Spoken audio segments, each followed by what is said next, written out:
Hello, hello. Welcome to another episode of Just Talking, and I have two special guests with me. Let me bring them in real No quick. offense, but it sounds like some fucking commie gobbledygook. Yo! Yo, what's up, Austin? Oh, dude, not much, man. That was some of the poorest audio quality music I've ever heard with I mean, terrible mix. it was from an indie band that aren't Yeah, around okay. anymore. Yeah, I could definitely tell I liked the idea of the song and it was actually good. Like it was all good, but dude, the audio mix was awful. Absolutely atrocious. Well, let's get our Yeah. other guest in here real quick and get his thoughts on it. I'm ready! I'm ready, I'm ready, I'm ready, I'm ready, I'm ready, I'm ready, I'm ready. Go SpongeBob! Hello, James. Already, boys. I love it. I love your intro. All right, so I have several things to say about that music video song, all of it. One, first off, did anyone tell you that sounds like you? Who? You. It does? Yeah, like the whole time I was like, did he do this? Man, I wish I could sing that well. It just his voice and tone sounds just like you. And then also to back up Austin here, yeah, that was awful quality. There's random moments where the music just died down and it came back. Right? And I was like, what's happening right now? But Yeah. all in all, still not bad. Like I could have gotten behind them had the quality been a lot better. I'm in the same boat, man. I'm in the same boat. It's good for a fan song, especially though. Especially from 1 years ago. I think the song came out in like 2007, so just after Halo 3 dropped. Oh, okay. That explains a lot more. And I'm definitely more forgiving. Yeah, exactly. I can go say that I definitely like it a lot more knowing the time period it was done in. Yeah, because if that was even like 2012, I would definitely be like, no, that should have better audio quality. And it's not even that the audio quality is bad; it was the mix was bad. The vocals were too overpowering until about the second half of the song. Then it was balanced better, but then all of the songs seemed to diminish in volume. Like it was so weird. Like whoever was listening to it when they were mixing it was just like, "Oh man, this is really loud." Yeah. The song that just turned the whole master down. Yeah. Yeah, it was really weird. But I liked the lyrics. I liked the whole idea of it. Like it was definitely a good Halo song. Like I'm a fan of Halo. It was good. And speaking I'm of not Halo, a big fan of the games, but the books are amazing. Yeah, I like some of the older books a lot, especially like the gosh, James, you know who it is. He wrote Darth Bane for Star Wars. Drew Caperson. Yeah, I love the books that he wrote. Ghost of Onyx. Yeah. And gosh, Thursday whichever. War. Oh, he didn't do Thursday War. I think he did Glass. Yeah, Drew Caperson. He did a few. Onyx and Glass are part of the same trilogy of books. Right, Yeah. exactly. I think he wrote that whole trilogy, and that might be the best Halo books that there are. Although I will say the Contact Harvest, is that, or Operation Harvest? That was also really good, and that was written by the lead writer of Halo. Oh, Cold Protocol was a good one too, though. Yeah, that one wasn't bad. Yeah. And then with Halo 4, whenever it was getting released, they made the Forerunner trilogy of books, and I liked the first one a lot. I can't remember what it's called. It was good. Was it Prometheus? Okay, yeah, the one where it's about the origin story for the Didact. Yeah. Yeah, I liked those. Those were really well written. Yeah, and honestly, the latest Halo trilogy from 343 falls into the same issue that a lot of other mainstream franchises fall into now, where instead of getting all the information from the game as you go on, you have to read supplement material to get the full story. Yeah, which I kind of like the first series because the books were just add-ons if you wanted to know more about the world, where the games told you what you needed to know about the characters and all that stuff. Mm-hmm. Exactly. But speaking of Halo, we got a special video here. Let's do it. Let me pull it up here and share audio. And there. I mean, honestly, I could probably talk about the Halo books for an hour and a half, but yeah, I'm excited. I'm excited to see this. I really want to see what's happening here. This should be real good. What is So- so really about? Okay. Before we start the video, I want to say I went ahead and I didn't watch this video, but I went ahead and read the comments. I read probably the first 50 or 60 comments of this video, and wow, it is sad. It is really sad, the stuff that I read. I'm not going to really go into detail. I have to pull them back up, but I just remember being really disappointed with the people that were commenting on this video. Wait, it wasn't even the first day. I've literally read every comment. Now I think about it, there's only like 52 comments on this video, and I read all of them. And I was, except for one dude who made like 3 comments, everybody else was basically just like, this is the best thing I've ever heard. Wow, I never realized this. Yeah, you're absolutely right. This is why I never liked Halo, and so on and so on. So just a little preamble there, that this guy's audience is definitely one-minded. I think it would be the good way to put it. All right, well, let's see what the video's about, eh? All right, let's get into it. Yeah. Do you ever wonder why we're here? Pause. Yes. Especially- Yes, I do wonder why we're here, and there's a lot that we could go into for that. Are we But talking about it's in the actual world here, or are we looking at what we're going based off of Halo? I mean, it's an existential question, isn't it? Like, it's very philosophical. Like, why are we here? What's the reason for it? Yeah, I've never thought about it though, honestly. I definitely have. I think I'm the most religious person out of the 3 of us. I think I'm the most religious, and so I've definitely thought a lot philosophically and theologically about what the purpose of existence really is. So that is a very deep question, but as this goes on, you'll see that it has nothing to do with this. That's all. I think it was just a callback to Red versus Blue. Yeah, that's what I felt like it was.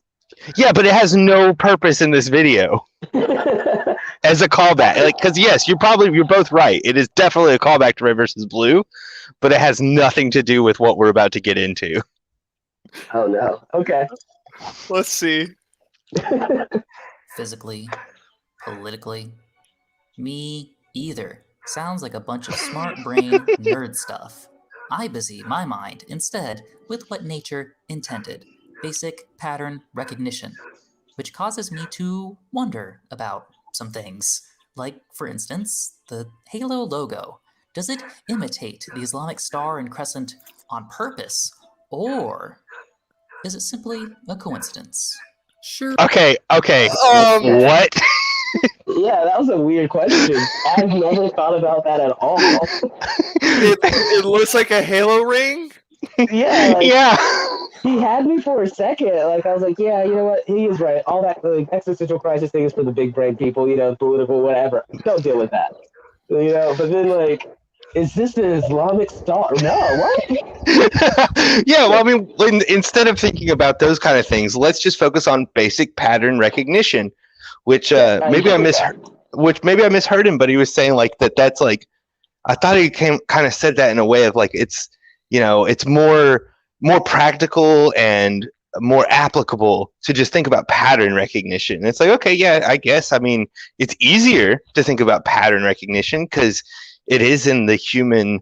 I forget what the word is, but like there's this thing where it's like humans find faces and all sorts of. That's why you can look at clouds and then identify patterns and everything because it's the only way I can actually cope and make sense of the reality we're in. Mm-hmm. Right, like how you can look at clouds and see a rabbit, even though it's just a cloud. And it's like, yeah, it's very basic human nature. I don't know if that's what he was getting at, because like the reason I was like I agree with him is because that's my thought process too. I'm like, I don't care about the political endeavors and all that other nonsense going on because it's for the people that want to do that. Because in reality, all our world is just us existing. So why not just like if you're looking at patterns and stuff like that, I find that way more enjoyable than what some random human being on a podium said about some other random human being on a podium. That's boring. I feel you. Yeah, I understand that logic. I'm going to spoil you a little bit about the politics thing that he mentioned. Yeah, no, he throws that out the window immediately. Oh no. Oh no. I mean, he kind of did, didn't he? As soon as he's like, doesn't the Halo ring symbol look like the Islamic star? It's like, wait, I thought we weren't talking about politics, and all of a sudden you're like, here's this major religious symbol. Doesn't it look like the symbol of this video game? Look at patterns there. I think that looks like a halo because that's what they built theirs out of. Now, granted, you could be pointing out the fact that maybe when they did their pattern, they were like the Islamic star. I highly doubt that's what they did. That just seems. Yeah, no, I really don't think so.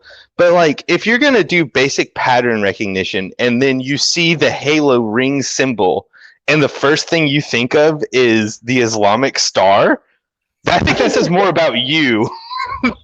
The creators of the game. Like, I think, especially since as he put the Islamic star on screen, he had to reverse it. Like, he had to make it rotate backwards, like when it's facing the opposite direction of what it normally is, to be like, look how similar. If you mirror the image. Let me change what their star symbol and the pattern that they actually chose for a reason. Yeah, exactly. Like, if I just manipulate the symbol, it looks like this symbol. And like, yeah, I mean, if I manipulate a symbol, you know, like here's a hot sauce packet, you know, and like, yeah, and I could turn it sideways and be like, look, it looks like a flag.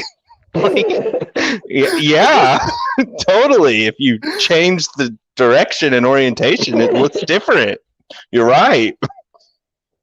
All right. So let's see where he goes from here. I just out of curiosity. Yeah, dude. Yeah, this is the furthest I've been in the video, by the way. I haven't seen past that. The Islamic star to Halo. That's what I'm wanting to know.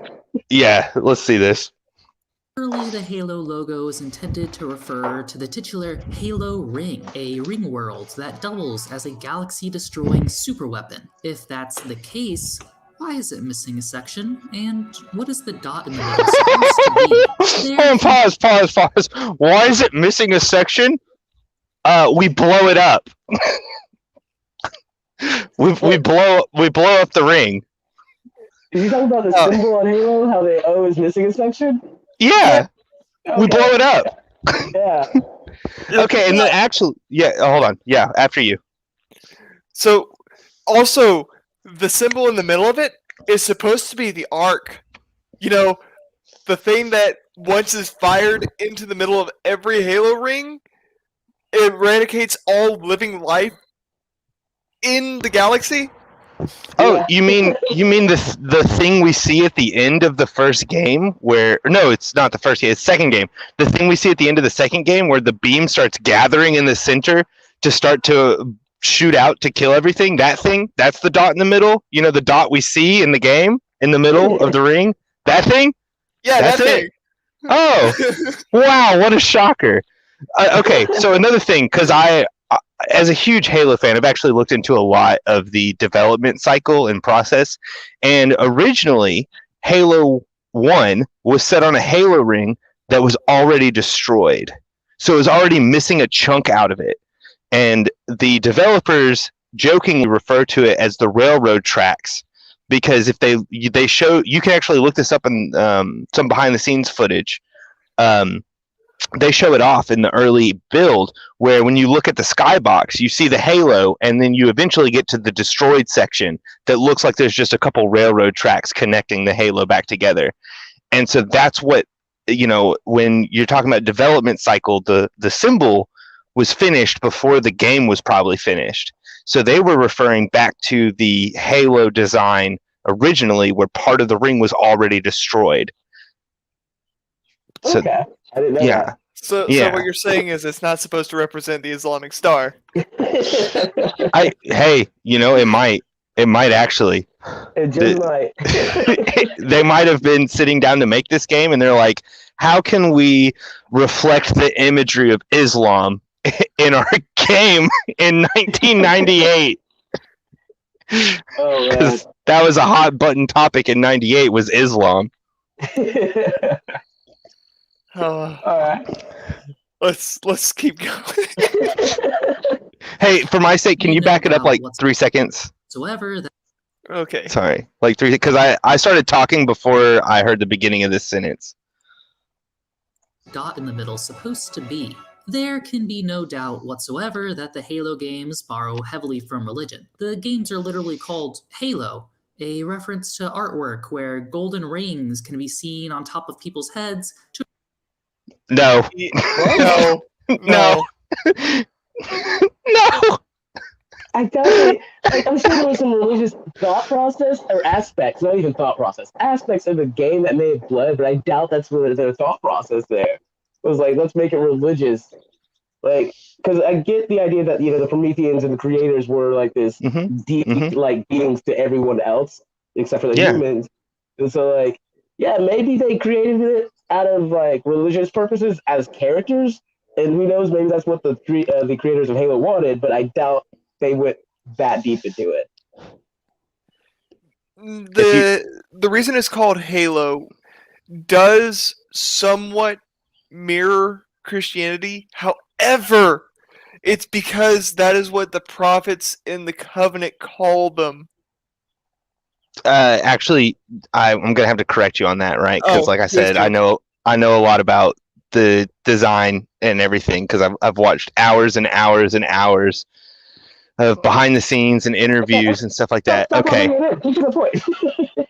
sorry. Okay, so now that I've established that, I'll never bring it up again. I'll just tell you what I know. All right, so it's called Halo because the ring world looks like a halo, but it's a ring world, and so the guys that were hired to come up with names for the what do you call it, the advertising campaign, were like, hey, we have to think of a name for this, and they were going to call it Covenant, and then the Bungie team came back and said, no, we don't like that idea, we feel like that's a little too on the nose, and they're like, well, what about Halo, because like the ring world looks like a halo, and they were like, ooh, that seems a little too religious because we don't like the idea of having religious connotations in our game, but Halo is catchy, so they stuck with it.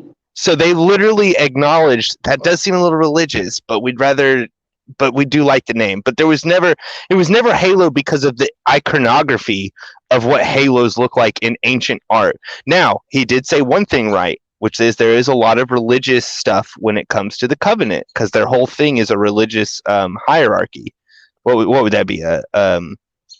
Whenever we've talked about this before. Crap. Whenever your whole government is based on a theocracy? No, it's not theocracy. That's close, but no, it's called something else. Like, it's not Sanhedrin either. It's something else, but it's basically what it means where your government is run by religious leaders. And so that's how the Covenant is ran.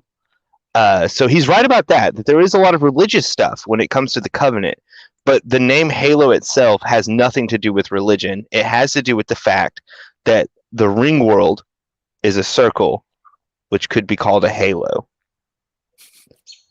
And I feel like he's starting from the end and reverse engineering it to mean a new meaning when it really was the other way around. If that makes sense. Like, he's trying to make it mean something that it didn't mean, but it could also mean.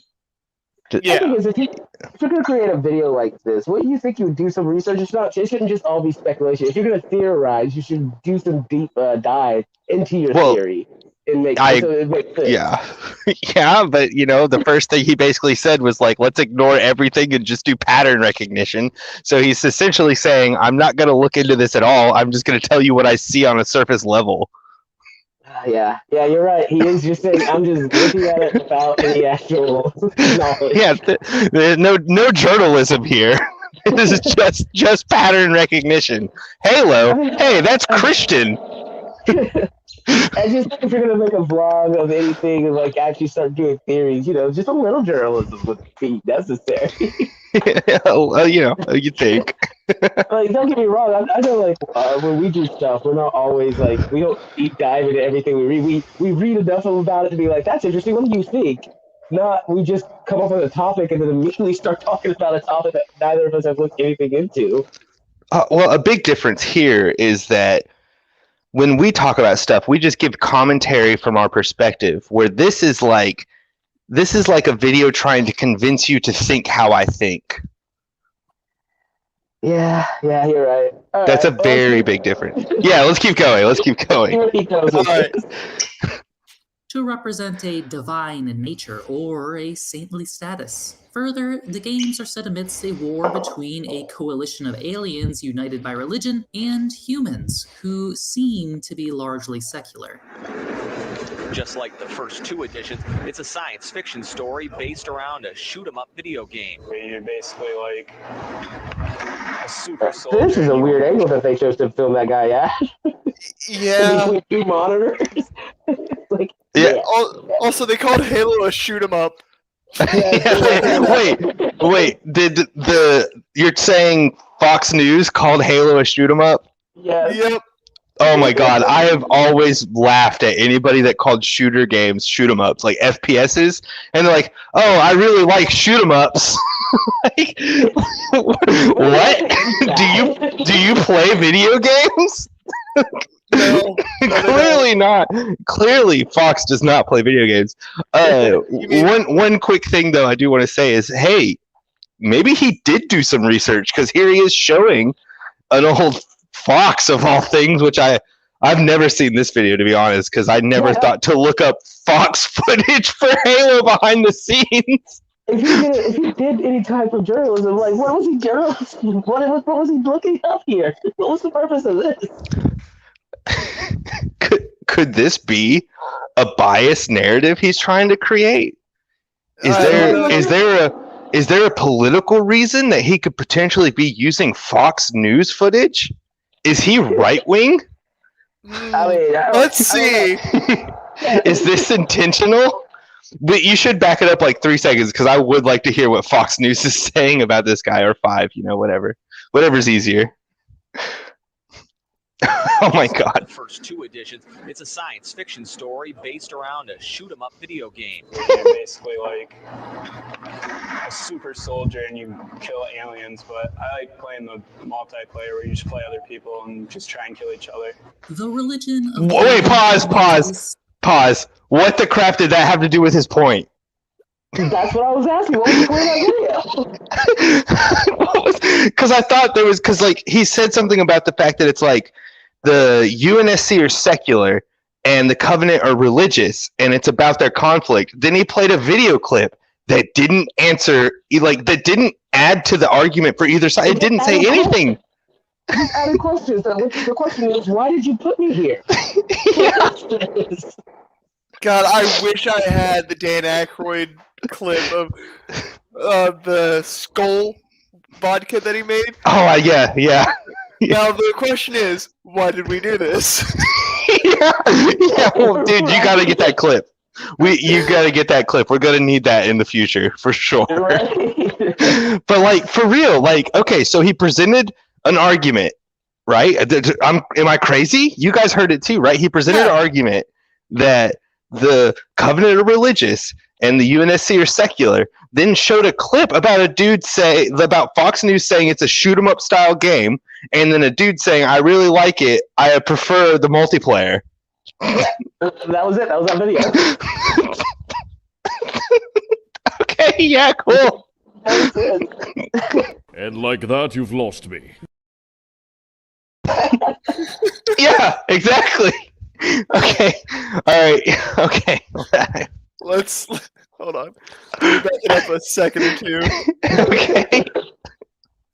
Covenant is central to their motivations, and so is a pivotal element of the Halo games. This religion is treated as a mystery at first, but over time, the games and their tie-in media revealed more, that the religion of the Covenant is based initially on misinterpretations and eventually on intentional misrepresentations. They worship an ancient and extinct alien race that littered the galaxy with monuments and devices. One of the most revered of these devices is the Halo Array. Pause. I don't wish Before this speech starts. That was correct. Yeah, Yeah, that was all right. That was correct. I just wanted, because we've already, we're only a few seconds into this video, and we've already disputed a lot of the stuff he said. I just want to go ahead and acknowledge that he got the covenant right in a broad general sense. I mean, I feel like he probably did because that was the only thing that fit his narrative, is that they're a religious cult. That's a good point. That's a good point. Maybe that's the only reason he got it right. But yeah, that's all. That's all I wanted to say. He got that right. That it starts off as like a mysterious religion, and then it turns out that it's like they're worshiping these ancient things, and then we learn that the leaders of it realize that it's a false religion, but they're using the fanaticism in order to keep control over the alien species. I mean, is he going to bring into the fact that it's a parallel to the Catholic religion during like the Crusade era? Is this where it's going to go? Is it a parallel to the Crusades? That's interesting. I hadn't thought about that. I don't know. See, that's the only thing that I can think that he would possibly go with this, but I want to see where he goes with it. So you wait, but before we go on, so like what? I like that thought process though, that the covenant are parallel to the Catholic Church during the Crusades. I mean, the Catholic Church went and their whole goal was to reclaim the Holy Land and and make sure we get rid of all the heretics and actually same wording, heretics and all the I forget there's another word that they use as well. Non-believers, right? Heretics, non-believers, and remove them from the Holy Land and recapture it for the church. So what you're saying is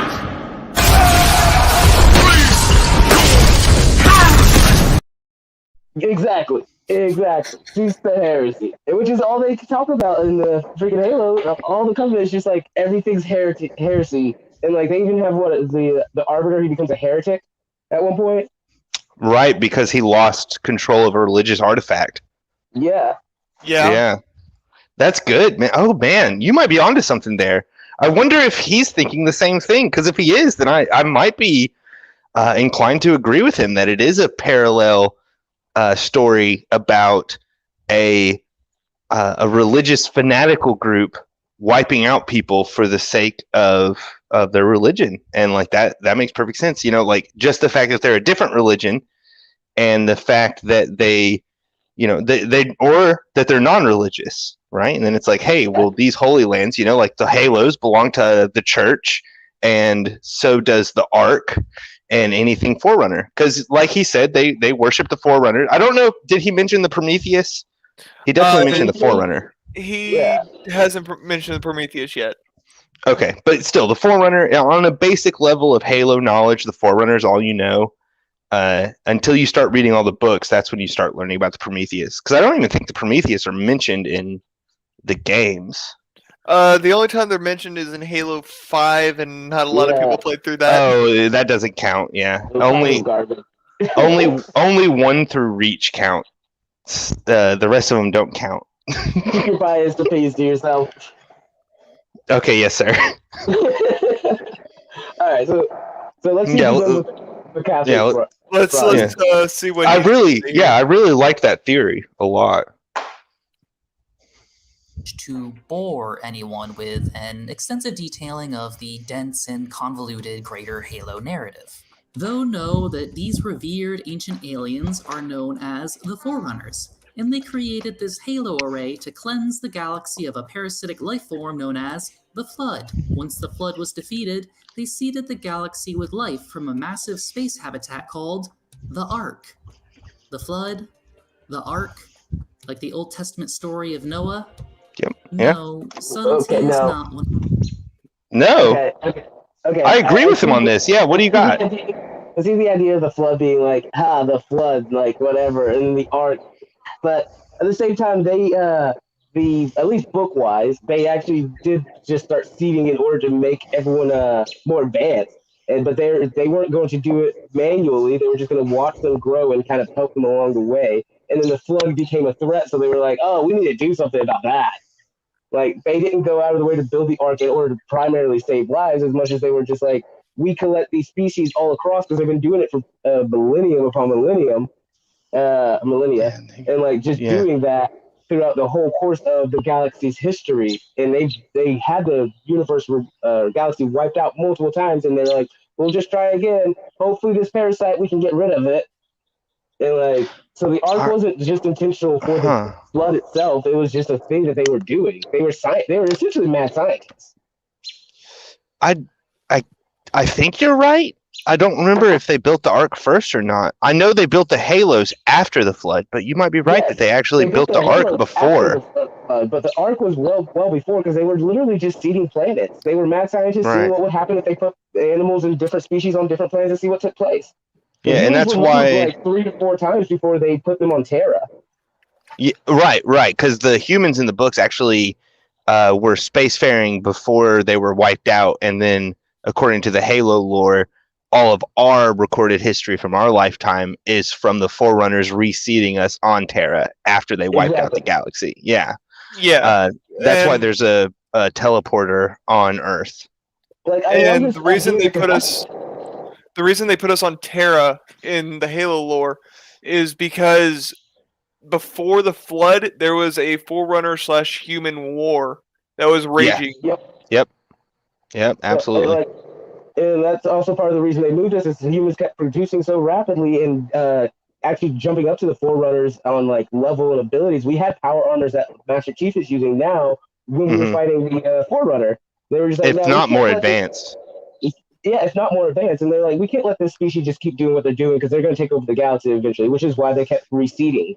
Which is why I'm almost positive the Ark was built well before the Halo rings and the flood actually were a problem.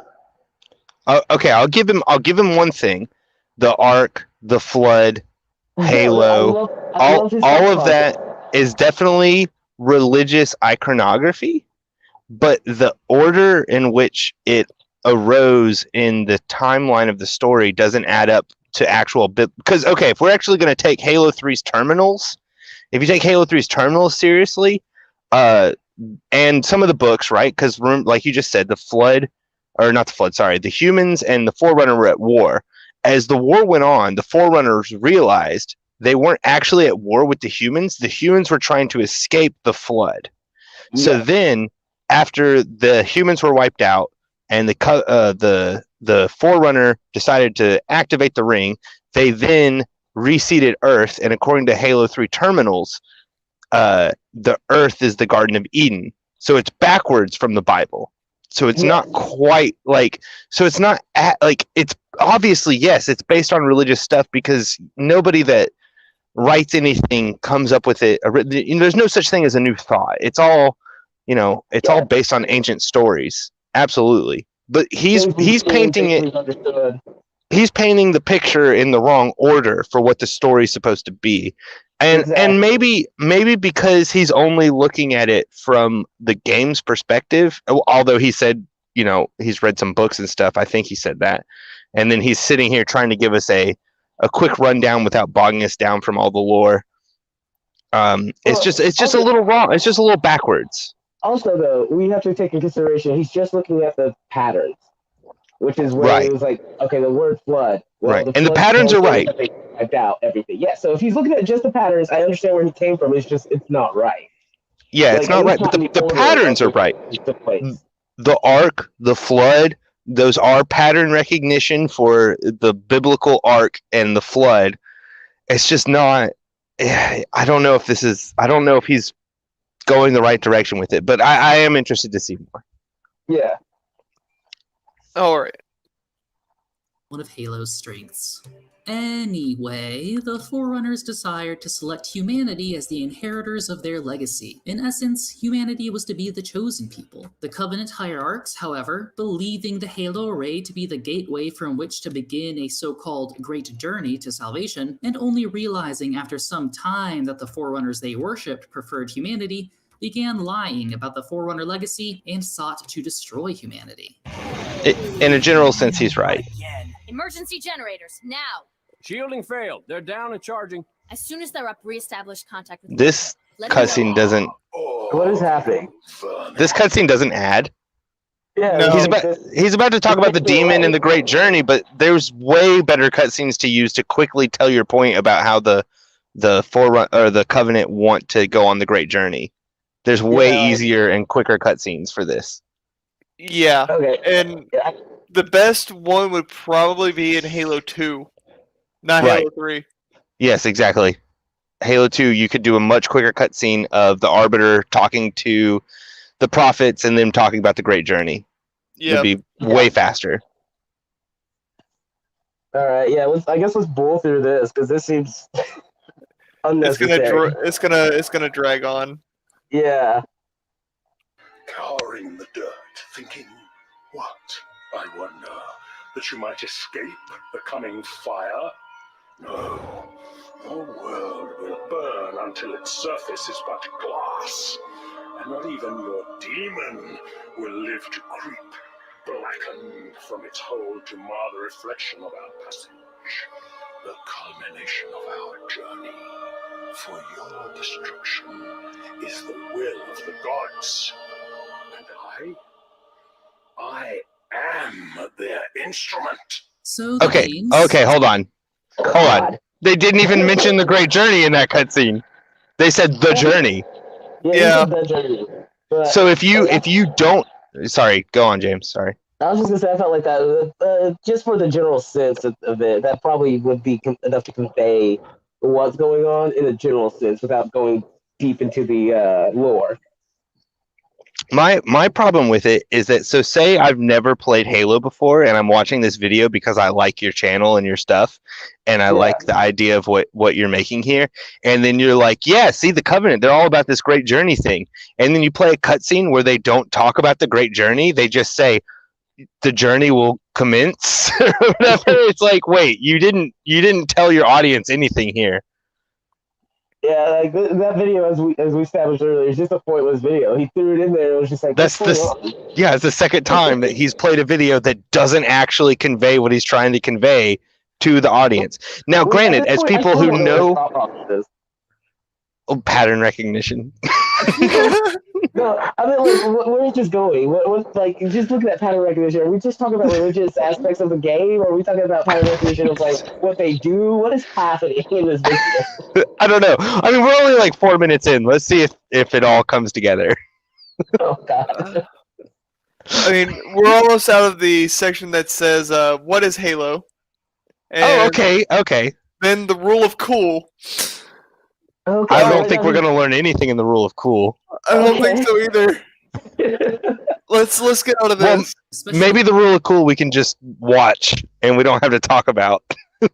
Maybe. Yeah, we'll see.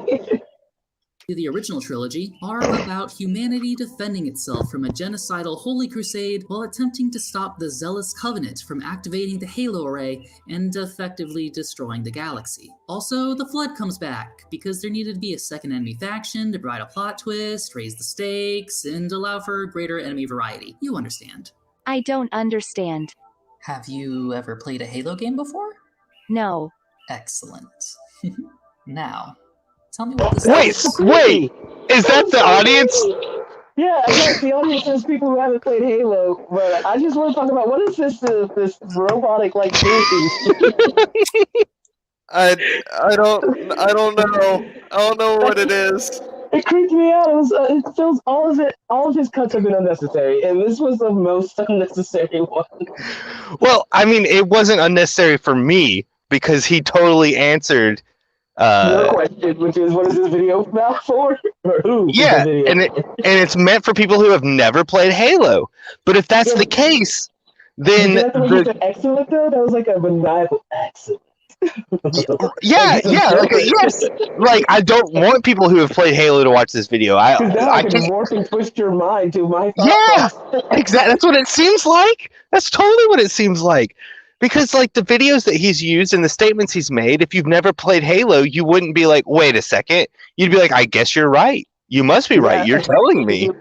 Like, without me having the actual knowledge prior, this makes sense. Man. But, I mean, anyone... Go ahead, Kate. I don't know, man. That's Jacob. Yeah, I was trying to figure out if I want to say your name or your... Oh, Cyrek. Yeah. That's how I just stumbled. So it's a cake. Done. Go ahead, sorry. This is not a video that you should show people first getting introduced into the series of Halo. He's made no points whatsoever, and like you've said, the clips that are shown have nothing to do with the statements that are being made. Right? Yes. And like I understand the thought process is that this is geared for people who haven't witnessed Halo or played Halo, but even anybody with just a minute not knowledge but like understanding of how patterns truly work, his video has no pattern. So like they'd be watching this video and then watching the next clip that he randomly throws in there just because he can. They would also be like, I don't understand what's happening. Because even if they're looking at it and being like, I don't know Halo, those videos don't correlate with what was being said prior. And so that would just be a confusing mess of just random stuff that you just threw in my face. And it was like, now do you understand Halo? It's like you talking to me about Halo while randomly feeding me carrots and telling me how carrots are involved with Halo. It's like, no, I don't know what's going on. Yes, go ahead. I want to get off this screen right here. Yeah, please. Hold on, then before we continue though, like both of you said, but in different ways, right? So like, Jacob, if someone's never played Halo and you're like, because this first part, right, was called your introduction to Halo. What was it called? What is Halo? What is Halo? What is Halo? Okay, so if you're gonna show someone a video, even if it's just this first segment, to be like, hey, I'll explain what Halo is, you learned nothing. Yeah. You learned the vaguest stuff, the most vague things from this. You learned literally the names. You learned humanity. You learned the Covenant. You learned the Flood. You learned Halo, and you learned the Ark. That is it. And Forerunner. They threw in Forerunner, which The Forerunners. Yeah. There's so little in the actual story. It's like, why would I need to know this if I was actually going to play the game? I mean, you learned that the Covenant were religious zealots. You learned that as time went on, they progressed to just be control freaks. That's about it. There we go. We named in like 30 or 40 seconds, we named everything that this first 5 minutes covered. And so we could make an what is Halo video that's like 3 minutes long that would have way more to do with what Halo's about than this video has had to do with what Halo's about so far. Yeah. And then we're going to get into the rule of cool. Yeah, I'm excited. I want to see what the rule of cool is for this person. Let's go. Yeah, let's go. I'll call them Bug. They hide alone in the mountains to avoid humans, but if a human were to ever get close enough, it would tear their eyes out. It twitches and creaks as it moves towards the player. Dude, I'm so confused. Can we back up? I am so lost. I'm so uncomfortable with all this. I don't want to back up on that. Okay. We don't have to. I'm just confused because it was like, I've never played Halo before. Excellent. And then all of a sudden she's like, the Flood, I call them bugs because they hide in the mountains alone and then they'll tear out that. What are you talking about? That's it. That's literally Robot lady?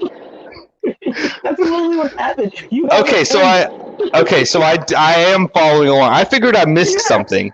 But no, okay. There's no context. Okay, no context. Got it. There's nothing. Okay, well, we can go on. Sorry. MacGuffin, and players know them for being annoying but not noteworthy. Excuse me, what? Not noteworthy? They're not the biggest part of the game.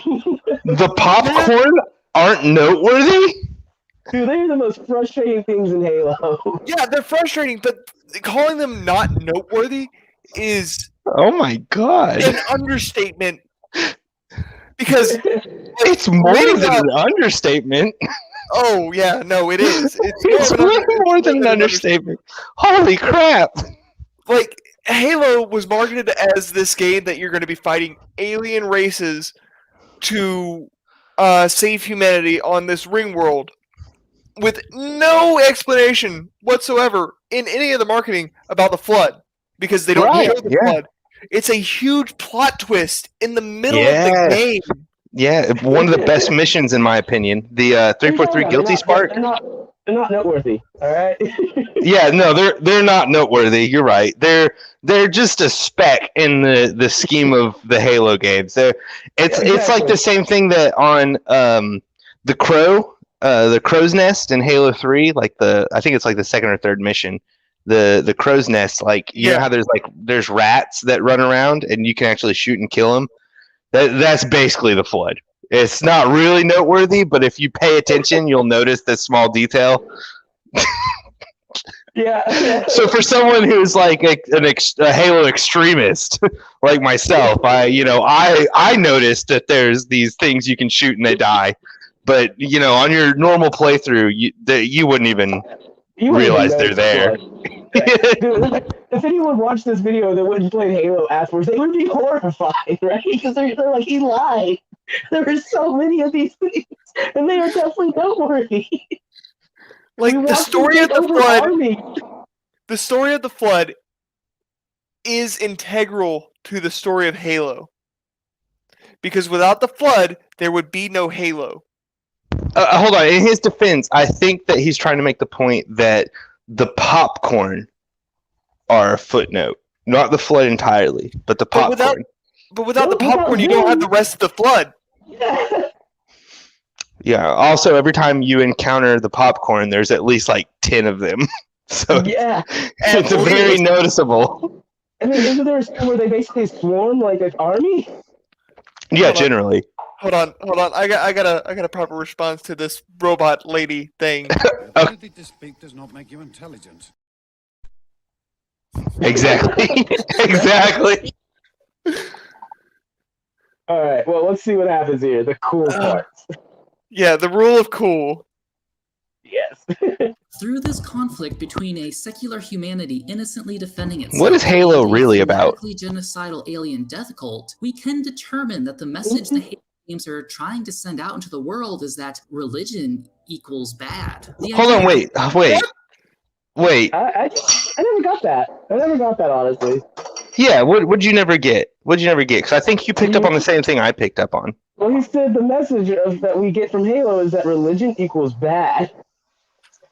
Oh. Like, No, so that's not what I picked up, but no. Halo. No, never. Well, I was just thinking like that he said the Covenant were a religious death cult.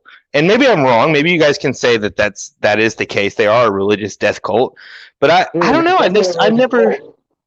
Yeah, a religious cult, yes, but a religious death cult. What would be a religious death cult? I mean, if you want to really break it down, he's not entirely wrong. Like we could say that the Catholics during the freaking great their war was a religious. The Holy War. Yeah. Okay. All right. Maybe I'm wrong then. That seemed a little excessive because to me a death. Yeah, go ahead. Calling all religion bad because of that's Halo? extreme. No, it's religious zealotry is bad. Yeah, absolutely, and like from Catholicism to, gosh, wait, I don't even know what other religion to name, but yeah, there's plenty of religions that are through zealotry not good. Granted, there's a few religions that never hit that because like I've never heard of a zealot Buddhist. Doing murders. I don't know what that would be like. Yeah. Or even a zealous Taoist. Yeah, exactly. Like there's plenty of religions that the zealots, the most extreme of them, would never kill someone.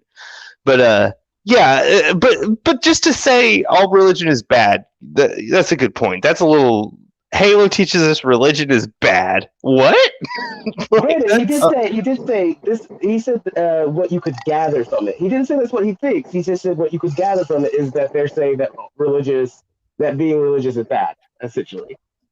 But really, the death cult thing, yeah, I would go agree with that. Yeah, they kind of are a death cult. Anyone who didn't agree with them, they kind of wiped out along the way. Okay, yeah, cool. Then I guess I misunderstood what death cult meant. So I'll concede that point and say that I was just ignorant. All right, let's continue. The Halo games are concerned about the dangers of religious fanaticism is not a new or terribly exciting idea, so then why bring it up? Halo has a negative impression of religion. Big whoop. Well, I bring it up because I often wonder about the Halo logo. Does it imitate the Islamic Star and Crescent on purpose, or is it simply coincidental? There can be no doubt whatsoever that Halo borrows heavily from all sorts of media. It is a gleefully referential series at its most innocent and borders on plagiaristic at its least. There's a lengthy list of Halo's pop culture references on Halopedia. Oh, wow. People are inspired by pop culture to create a video game that is What a set in shock. space. Wow. What a shock. Pop culture references You in couldn't media. say that about anything based in space in this time period. Dude, like anything from beyond that. 2000 up. Yeah, anything from 2000 up, though, you could honestly say that space-wise, or not even just space-wise, but we're going to focus on that primarily. Like, Okay, they took everything from 2000, or not 2008, 1980s. Like, that was a real big boom for space-era movies, books, games, and stuff like that. So, like, you could literally say anything that deals with space from 2000 up is plagiarism. Yeah, I mean, Halo itself was based on Aliens, the sequel to Alien. It was based on that. That was like the key component to the whole game. That's why the elites look like xenomorphs. Yeah. And that's why also the Flood exists and they do chest burster stuff. Like, why does that matter? Like, just because, as you mentioned earlier, like, nothing is original. We all recreate something we love and like. So, like, is he expecting people not to? Because then his whole idea of patterns exist, and he should literally see patterns on everything. Anything he watches, everything he sees, like, all the time. Patterns, because it's the same thing that's happened 1,000 times over and over and over again. What are you freaking out about the fact that they used some pop culture references and they built them up? After you, Cyrek. The one story that I know that the games had to diverge a lot from the books is The Witcher, because The Witcher is a direct ripoff of Elric of Melniboné that was written back in the 60s. And The Witcher didn't come out until about the 80s and 90s. Yeah, I heard about that. Which I think is kind of interesting, because I started reading the Witcher books personally, and I was like, this seems weird. And then I watched a video about the correlations. I was like, okay, yeah, no, it's just plagiarism. Just he changes the names in the places. Yeah, where like Halo just has inspiration and callbacks to other media. It isn't a straight plagiarism because the story itself is original. And honestly, in the sense that it doesn't go directly into other kinds of media. Exactly. It's its own and the thing is, any good creator of any type of medium, if you're smart, you will use pop culture references to draw your people in, to draw people to actually want to watch and see what's going on. Is because that makes people feel more connected to the characters if they have a pop culture reference, or if they look like something, they're like, oh yeah, this makes me. If you build into that whole nostalgia aspect of humanity as a whole when they read or play or watch something, like, you want to add a little bit of pop culture reference. You don't have to make it unoriginal, but you can add things that are throughout the world. It makes the reader or watcher feel more connected to your world. Yeah. Also, final point before we continue on with the video. Wikipedia is not a viable source of information. No, Wiki is a terrible source for information because people can change it all the time, and they do. But let's keep going. The titular Halo itself is inspired by a 1970s sci-fi novel called Wait, World. I had something else to say. Hold on, back it up like 10 seconds. I had something else to say. Sorry. Instead of making you back it up, I went on the live stream and rewound it myself to make sure I heard him correctly. So he this is my last point before we continue forward. This section that we paused on, as he mentioned pop culture references, he started the fact that he was like, there's pop culture references by being like, the fact that there's references to things makes me think about stuff because, I often think about the fact that the Halo logo is the Islamic star. So this whole thing really seems to be based on the fact that this dude thinks the Halo is the Islamic star. Like, there's really no other depth that I've seen so far about, like, actual problems or whatever. Like, so if we concede the point that the Halo ring is the Islamic star, there's still no other argument in the video. Like, even if we concede that, right? Yeah. There's nothing else. It's just like, okay, sure, it's the Islamic star, and it's like, well, because all religion's bad. It's like, no, that's not what it's saying. The Marines, they're secular, and the Covenant are religious. It's like, I don't know if that's the case. Like, I don't understand. I don't understand. That's all. I just wanted to point that out. That he started off this whole thing with the pop culture references by reassuring us that the Islamic star looks like Halo. Yeah. Also, I'm gonna make an assumption here. I hope it pops up somewhere in the video, but he is probably going to bring up crap. I forgot what I was gonna say now. Okay, good, perfect. Let's start. Yeah, let's go. Okay. These giant insect aliens are technically called drones, but most often they are referred to as buggers, a reference to Ender's Game. However, the most notable references maybe. come from aliens. Human soldiers are modeled after the colonial marines. Enemy designs take elements from xenomorphs, and the parasitic flood is complete with its own version of a facehugger. I just said that. Yeah. Yeah, you literally just explained all that. Yeah, cool. I'm glad that he recognized it too. I just don't know what his point is. I feel like he's just, he said at its lowest point is plagiarism. And it's like, it really isn't though. It's oh, you're right. This all ties back to him saying that they ripped off the Halo logo as the Islamic star, and then they put all these pop culture references because they stole all this stuff. And then he's like, look at all these books that they stole from, and they stole from this movie. So clearly they're trying to send a message of anti-religion because they're plagiarists. Yeah, they had no original thoughts of their own. They just created something that, has its own expansive universe and does its own thing after a while. So, like, with multiple writers writing with multiple inspirations, trying to make a cohesive story that obviously anybody who ever makes anything else steals from other stuff, and that's not plagiarism. That's called inspiration. Literally, plagiarism is to take verbatim, one for one, from something else. Like, okay, if we're going to use music as the simplest example, right? So if I play CDGE, that is not plagiarizing every song that played CDGE. If I play the exact same pattern, of those chords, in the sense of like rhythm and timing, and then my drum beat is the same, and my bass line is exactly like, that's when we start getting into plagiarism. But to literally be like, hey, I like the way that song sounded, I'm going to use those notes, that is inspiration. That is not plagiarism. Yeah, I agree with you there. Yeah, sorry. No, you're good. Are you okay there? Yeah, what's up? What's up? No, you made solid point. Thank you.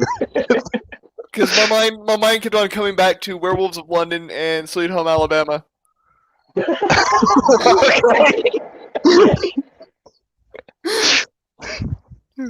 All right, let's go. I get way more of a Starship Troopers vibe from Halo. Halo certainly has its moments where it tries to be a little bit spooky, but at its heart, it's a shooting game where the gameplay is either broken up by an action-packed cutscene or a melodramatic cutscene. Sometimes both. This is more in line with the tone of Starship Troopers than it is with Aliens. As far as setting is concerned, they both have a lot in common. While not fleshed out in the game is he saying because people use the same type of scenes? Here, he was like, man, look at the choice of scenery and how they gave it this certain vibe and this feel here. This has the same reminiscence of another thing. And like, what? That's just called camera work and angle. Like you do all cinematography is plagiarism, James. You do that for only the first. No, shut up. Only the first movie is allowed to exist. Every other movie that uses the same camera angles is a ripoff, and it's illegal because it's plagiarizing. Hold on. I'm gonna give you some plot points real quick, and I want you to tell me what story they're from.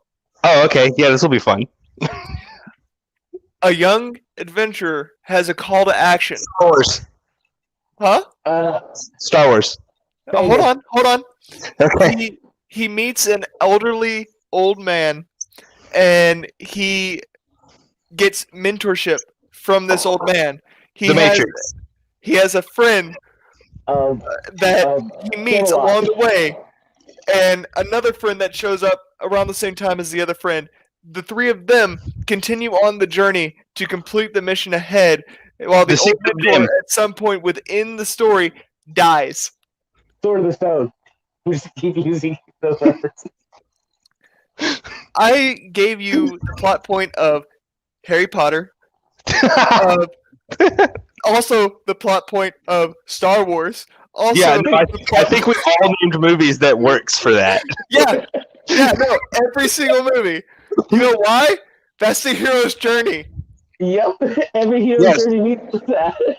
And you know what? They're all plagiarists, and they should be dismissed for the fact that they're all anti-religion. Yep. Is that the point he's trying to make? Is that like anti-religious stuff is bad? So like all atheists are bad? Is that what we're doing here? Because like the further this goes on, the more confused at the point he's trying to make I am.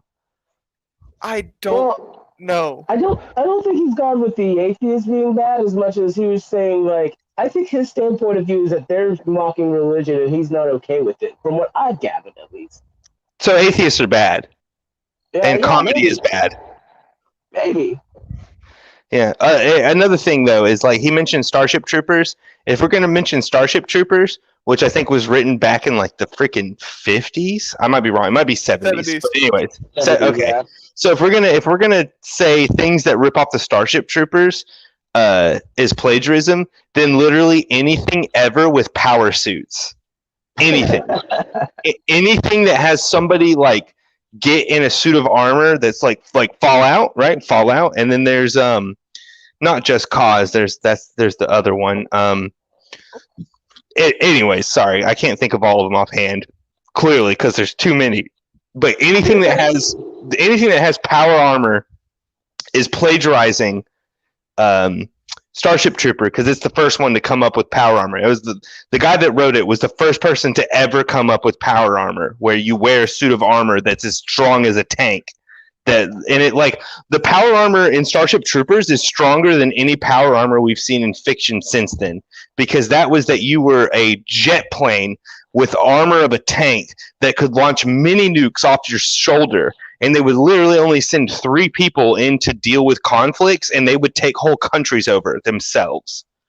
Yeah, but that was plagiarized too, based off of Greek armor, which was the idea of a power suit back in the olden days. So, like, really. There you go. There you go. Yeah. So that's actually a really good point, though. We're all plagiarizing the Greeks, because that's totally true, right? Like all of our superheroes are plagiarism of Greek mythology. Everything basically is plagiarized from historic stories. Yeah. From Greek to Norse to it just progresses forward from there. Well, yeah, but all of them are plagiarizing each other. Yeah, exactly. This is dumb. This video is dumb. All right, I'm ready. Keep going. Yeah. Humanity in the Halo universe is a fascistic society similar to Starship Troopers. What? Hold on. What? It's a fascist. Oh, what? I think we need to reverse a little bit. I missed that. Yeah, let's rewind a little bit and then pause here again if you don't mind. Yeah, I'm gonna go back about 15 seconds. Cutscene or a melodramatic cutscene. Sometimes both. This is more in line with the tone of Starship Troopers than it is with Aliens. As far as setting is concerned, they both have a lot in common. While not fleshed out in the games so well, humanity in the Halo universe is a fascistic society similar to Starship Troopers. And Halo isn't blind to these similarities, and So did you hear that? Well, hold on. If you're gonna, I don't like stopping in the middle of a sentence. I like stopping at the end of a sentence. All right. It makes references to Starship Troopers just as much as anything else. Halo's orbital drop shock troopers are a clear example of this. On top of this, okay. Yeah, what do you want to say? So the government has nothing to do with ONI or the UNSC. That is just that's basically the UN in the Halo universe. The countries themselves still govern themselves and have their own militaries. So what you're saying is that ONI and UNSC are fascist, but the rest of the world is not. I mean, yeah, essentially is what he's breaking it down to. Yeah, you make a good point. Granted, America does have ONI because it's Office of Naval Intelligence, and we do have that. But to say that the whole world is fascist, but then to describe fascism as like these two organizations of the world are fascist. Also, I just want to address Starship Trooper is not fascist. It's actually libertarian. I didn't know that. With some authoritarian points in it. No, if you want, I'll send you an hour and a half long breakdown of the books that explain. Oh yeah, no, the books are completely different from the movie. The movie they are completely different. Yeah, but it's books and movie, and it's explaining how it's actually just it's very libertarian, and there's nothing authoritarian or fascist about any of it. Because like the thing is, you are not compelled to serve in the military. Okay, that's one thing. You're not compelled. It's voluntary. The other thing is the media is completely uncensored. So if there's a war and we lose thousands of troops, the media tells you instead of saying we're the greatest ever all the time, like fascists would, because clearly the state is the most powerful. They don't tell you when we lose things. The leader of the military in the movie and in the book steps down after a great loss voluntarily and has a new leader take position in the military in order to guarantee further victory, hopefully, since we lost the last conflict, which doesn't happen in fascism, and the list goes on. The thing is, it's a libertarian movie and book. It's actually a libertarian. Send me that video later. I want to see it. Yeah, I will. Starship Troopers is portrayed, and everyone takes it like, not everyone, but that's too broad. I don't like ever and never. Those are terrible words to use. Yeah, those are terrible. Like generalization is okay. It's just I don't like absolute stuff like ever and never. They're too absolute. Generalization is okay though. But yeah, I'll send you that video. But Starship Troopers is definitely first off, it was written by a libertarian that was trying to promote libertarianism, and then the guy who made the movie misinterpreted it as fascism. And also, the guy who made the movie didn't even read the book. So he didn't read the book, and he made the movie, and then tried to be like, yeah, look at this. It's so fascist. And then if you break down the movie, it's like, no, actually, that's very libertarian of you. So yeah, I'll send you that video. I'll send you the video after the stream. Yeah, I'll send it to you. All right, let's keep going here. There are a few Halo cutscenes that seem ripped straight out of the movie. To be quite honest, Halo is essentially just Starship Troopers, but without the satire. Could we possibly make any more noise? I have to disagree with him. It's more like Aliens with the satire. Like, because Starship Trooper and Aliens both definitely have comedy, and you could say satire as well, I guess, in a way, where they're poking fun at the medium itself. With some of the stuff that they do, and Halo does the same thing. Halo follows in the footsteps, and it's more inspired by Halo is more inspired by Aliens than any other fiction, science fiction. Aliens is the biggest inspiration. Yeah, only thing I've gathered from him about with it being the Star Troops, whatever that movie. Starship Troopers. Is basically he's like the camera angle and the way that they try to make us feel with all their camera work. It's plagiarism. So if anything, the people who chose how the shots would work and the panning of the games are the ones who really like Starship Troopers. Also, it's being in a hangar bay with a whole bunch of military weapons. That's plagiarism. Yeah, no, and you have guiders to let you know where you need to go within the hangar bay to get out of the hangar bay with your aircraft. No, that's definitely Starship Troopers. It's not the actual military here. Yeah, no, they're plagiarizing the military. They're plagiarizing the Navy aircraft carriers. It's plagiarism.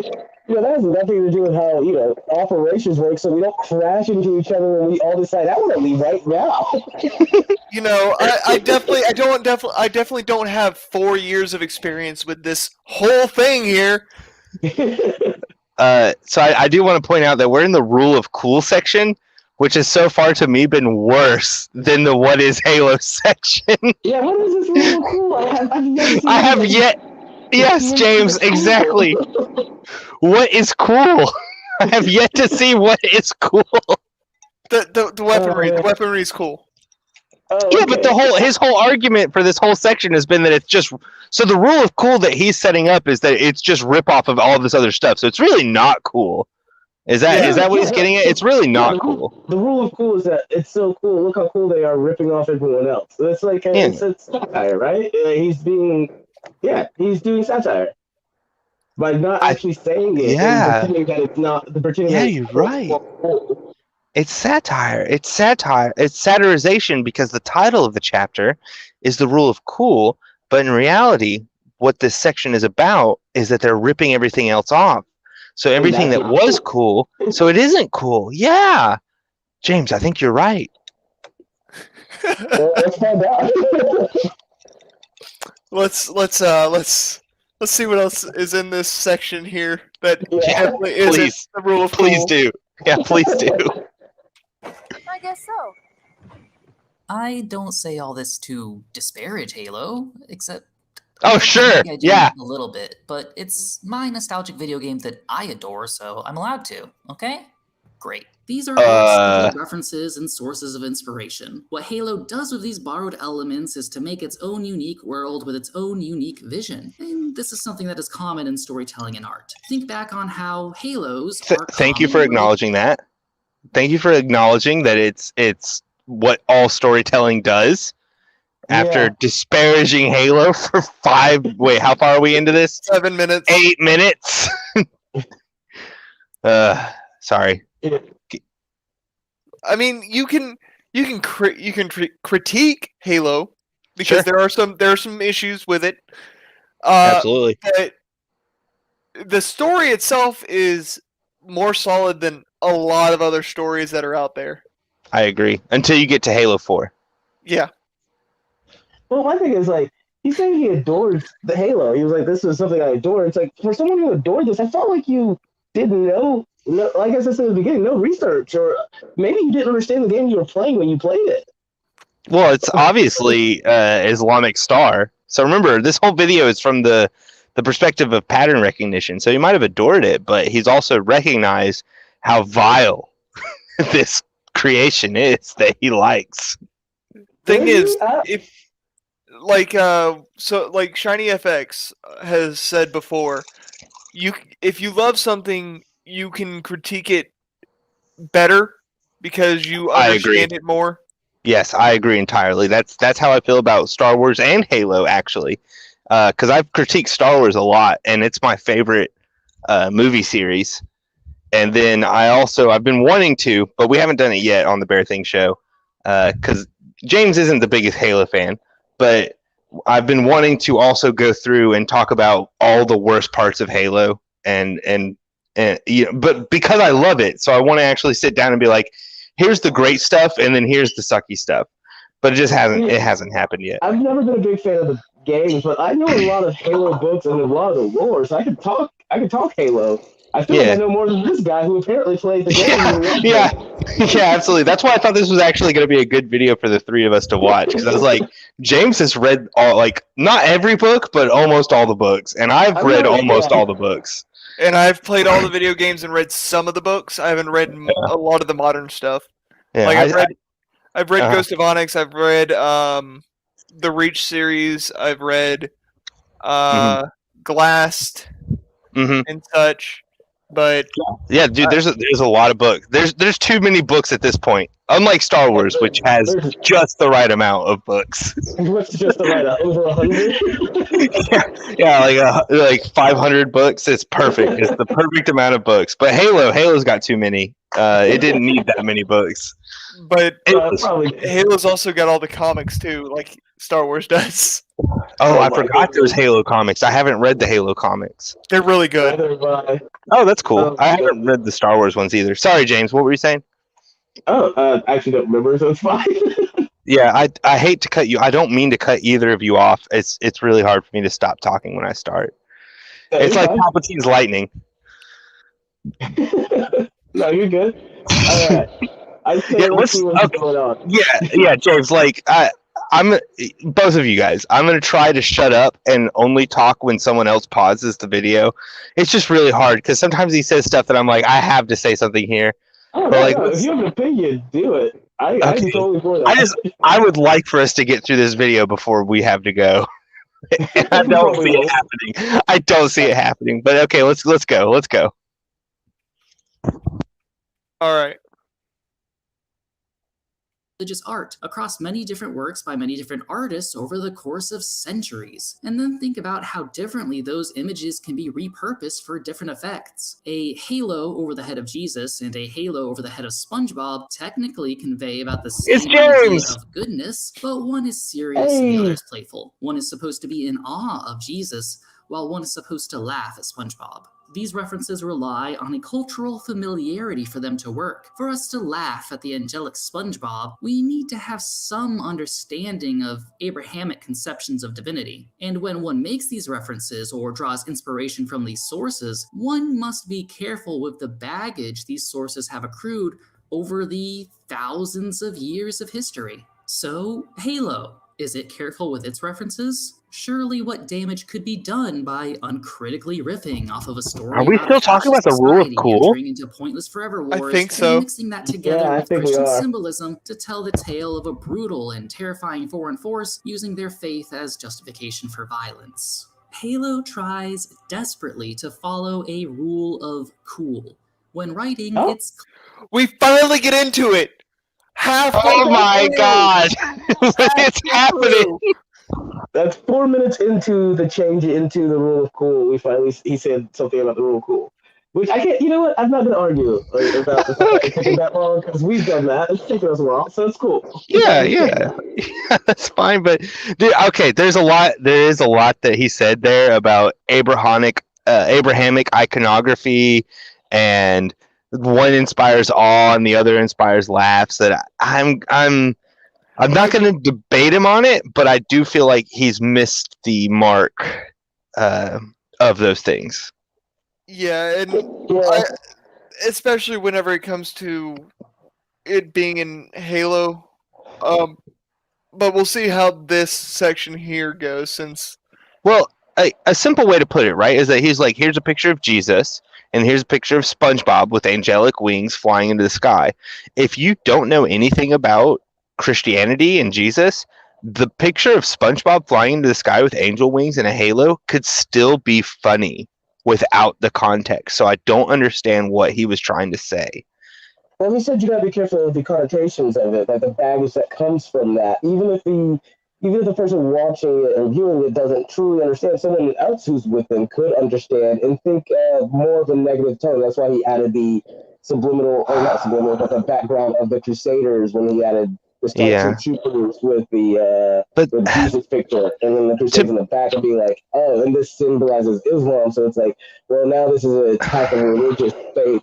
He was trying to like just say, be careful of what comes with your titles, your name, everything you choose. And it's like, well, Halo went out of their way kind of to make them a religious cult. So like, they shouldn't have to be careful if that was their goal. Well, I have to disagree with the point though of like, you should be wary of the baggage this imagery contains, whether or not the viewer is aware of it. Because like that seems pretty extreme. That's getting into like not critical race theory, but that's getting into microaggressions, where someone can say something, and because the person that said it has no idea what it means, someone else can be offended by it. So, like a server at Starbucks taking a customer before another one because they don't realize what order the line is because it's not a uniform line, and the person who got skipped being like, I showed up before them, saying that must be racism. Like, that seems pretty extreme to then be like, well, look, if you're going to have some guy with a halo, you better know all context of the religious meaning behind a guy with a halo before you do that. That seems extreme to me. That is an extreme, but he wasn't exactly saying you need to know all of it. He just said be wary of the baggage. Like, more or less meaning like, if you are going to do it, Like, make sure you're basically delivering it in a way that kind of skirts and circumnavigates the baggage that comes with it without it weighing negatively on you. Yeah, okay, yeah. I don't really know what to say to that. I don't either. It's all good. Let's move on. I'm just saying that that seems like something too difficult for people to really need to. I think if you're writing something, you shouldn't have to think too hard on how people could negatively perceive it. No, I'm not breaking up. I was stopping in a really bad pattern. Okay. Yeah, that was me actually talking. Okay, look, what I'm saying is, I don't think someone writing something or speaking in a general sense should have to think so thoroughly about how every word that they could say or every picture they could draw could be taken negatively. Because anything ever can be taken negatively from someone. Yes. Yep. So I am not concerned with that. If your overtone is intentionally to do something completely racist or offensive, then maybe you should think about it. But even then, I'm like, I mean, if you want to do it, because if it comes to comedy, like the biggest thing of comedy is to say something you would never think someone would say. Right? Like it's the not offense, but the shock. I think that really comes into the aspect of like who the writer is, who the creator is, because like I like writing, and so like a lot of my things when I write, I don't always immediately think of the religious overtones. I actually do create some religious factors in the worlds that I make, but like doesn't immediately mean I think about them. But then once I have created them, like, all right, I don't want people to think this. Like I've created some characters where family members have been like, "Oh, this is a Christian family." Like, no, it's not at all. Like, no. But because of the name and title, I'm like, I'm not changing that. So if you happen to end up thinking that, that's fine. But once you delve into it, you're going to realize this is not Christian or religious.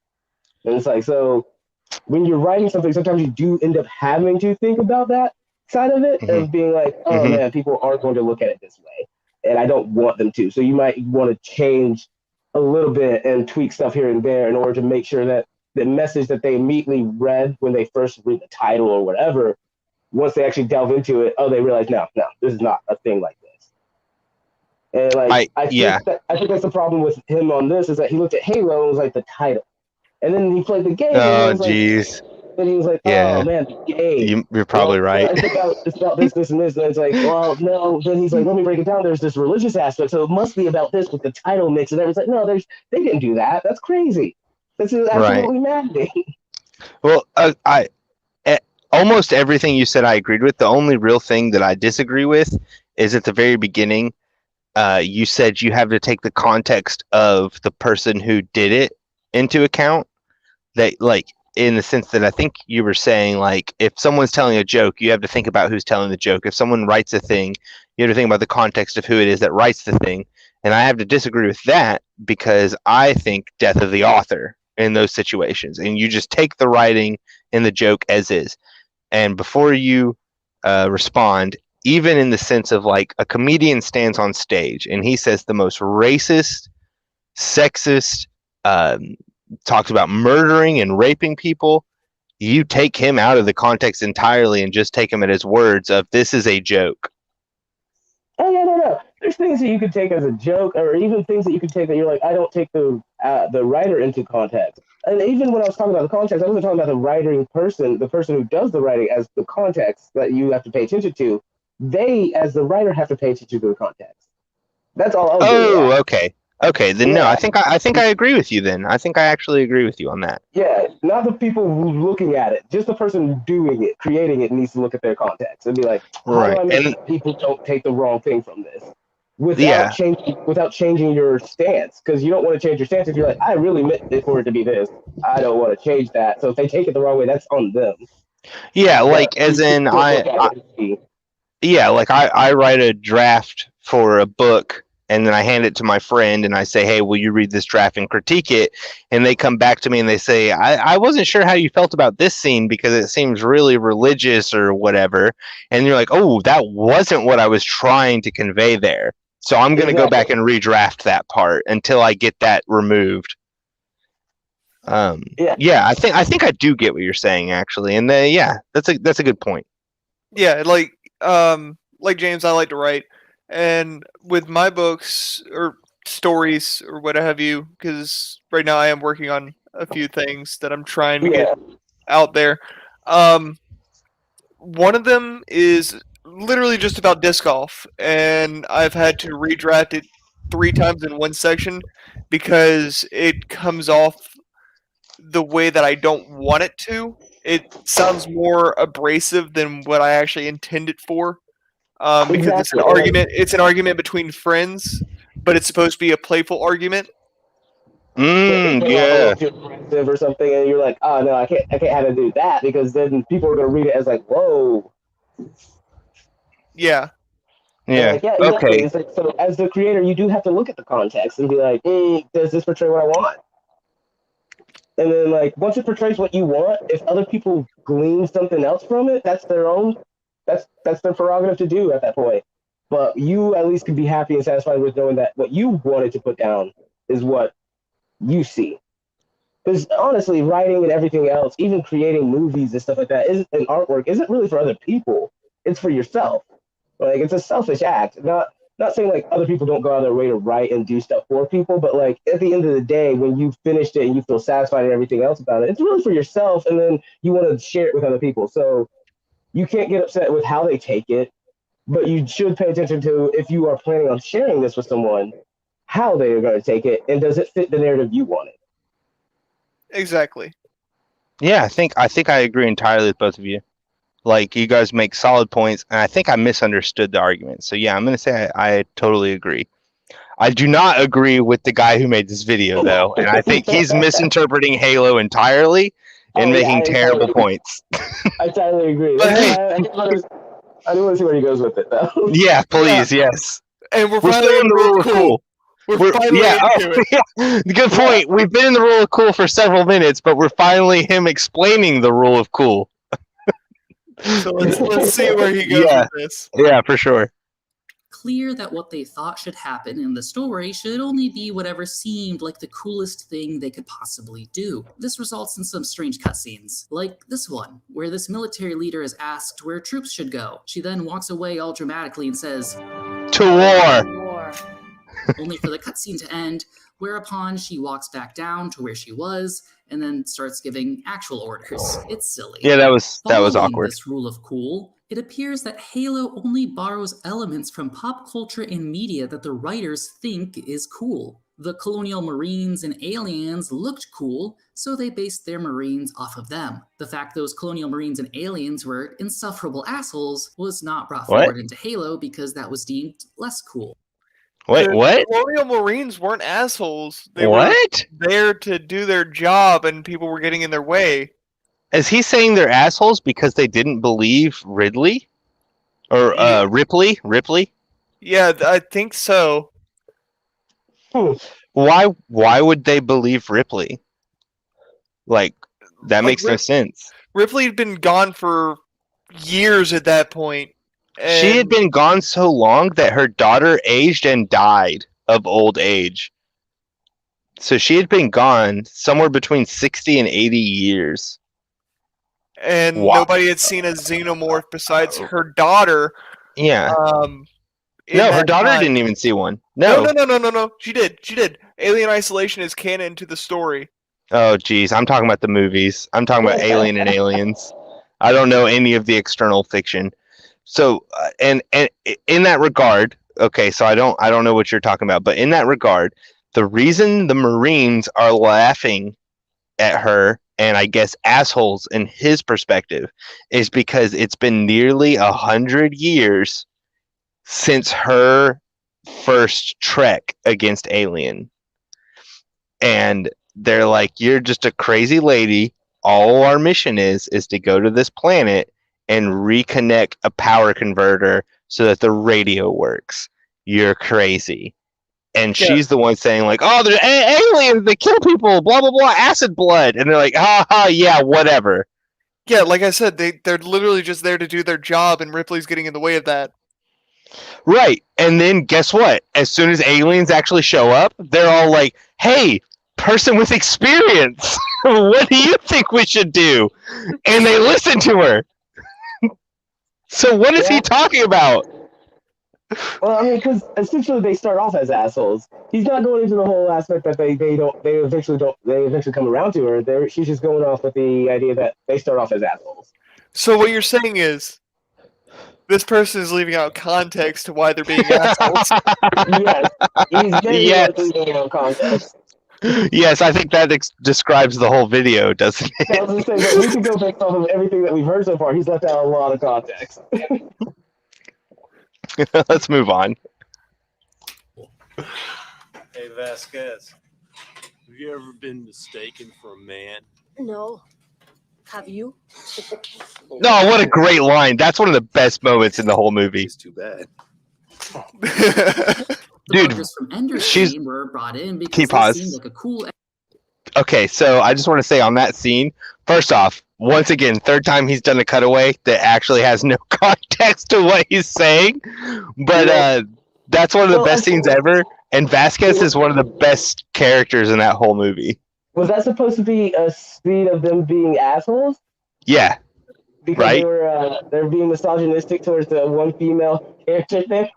But yeah, I think so. There's more context to it because they all respect Vasquez. Right, yeah, she's actually like, It's just But- camaraderie. yeah, exactly.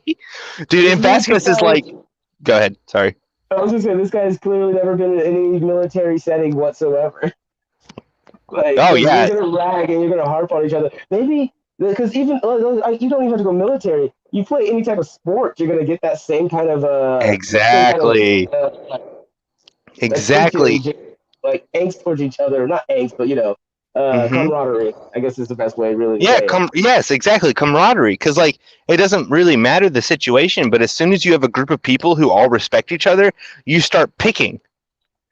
And she clearly won that argument, right? Because like, what a great comeback! You ever been mistaken for a man? Well, I don't know. Have you? like, like that's such a good comeback. That's so good. Yeah, dude, and like Vasquez is like probably the most badass member of that whole squad. Next to the sergeant and that's about it. Next to the sergeant.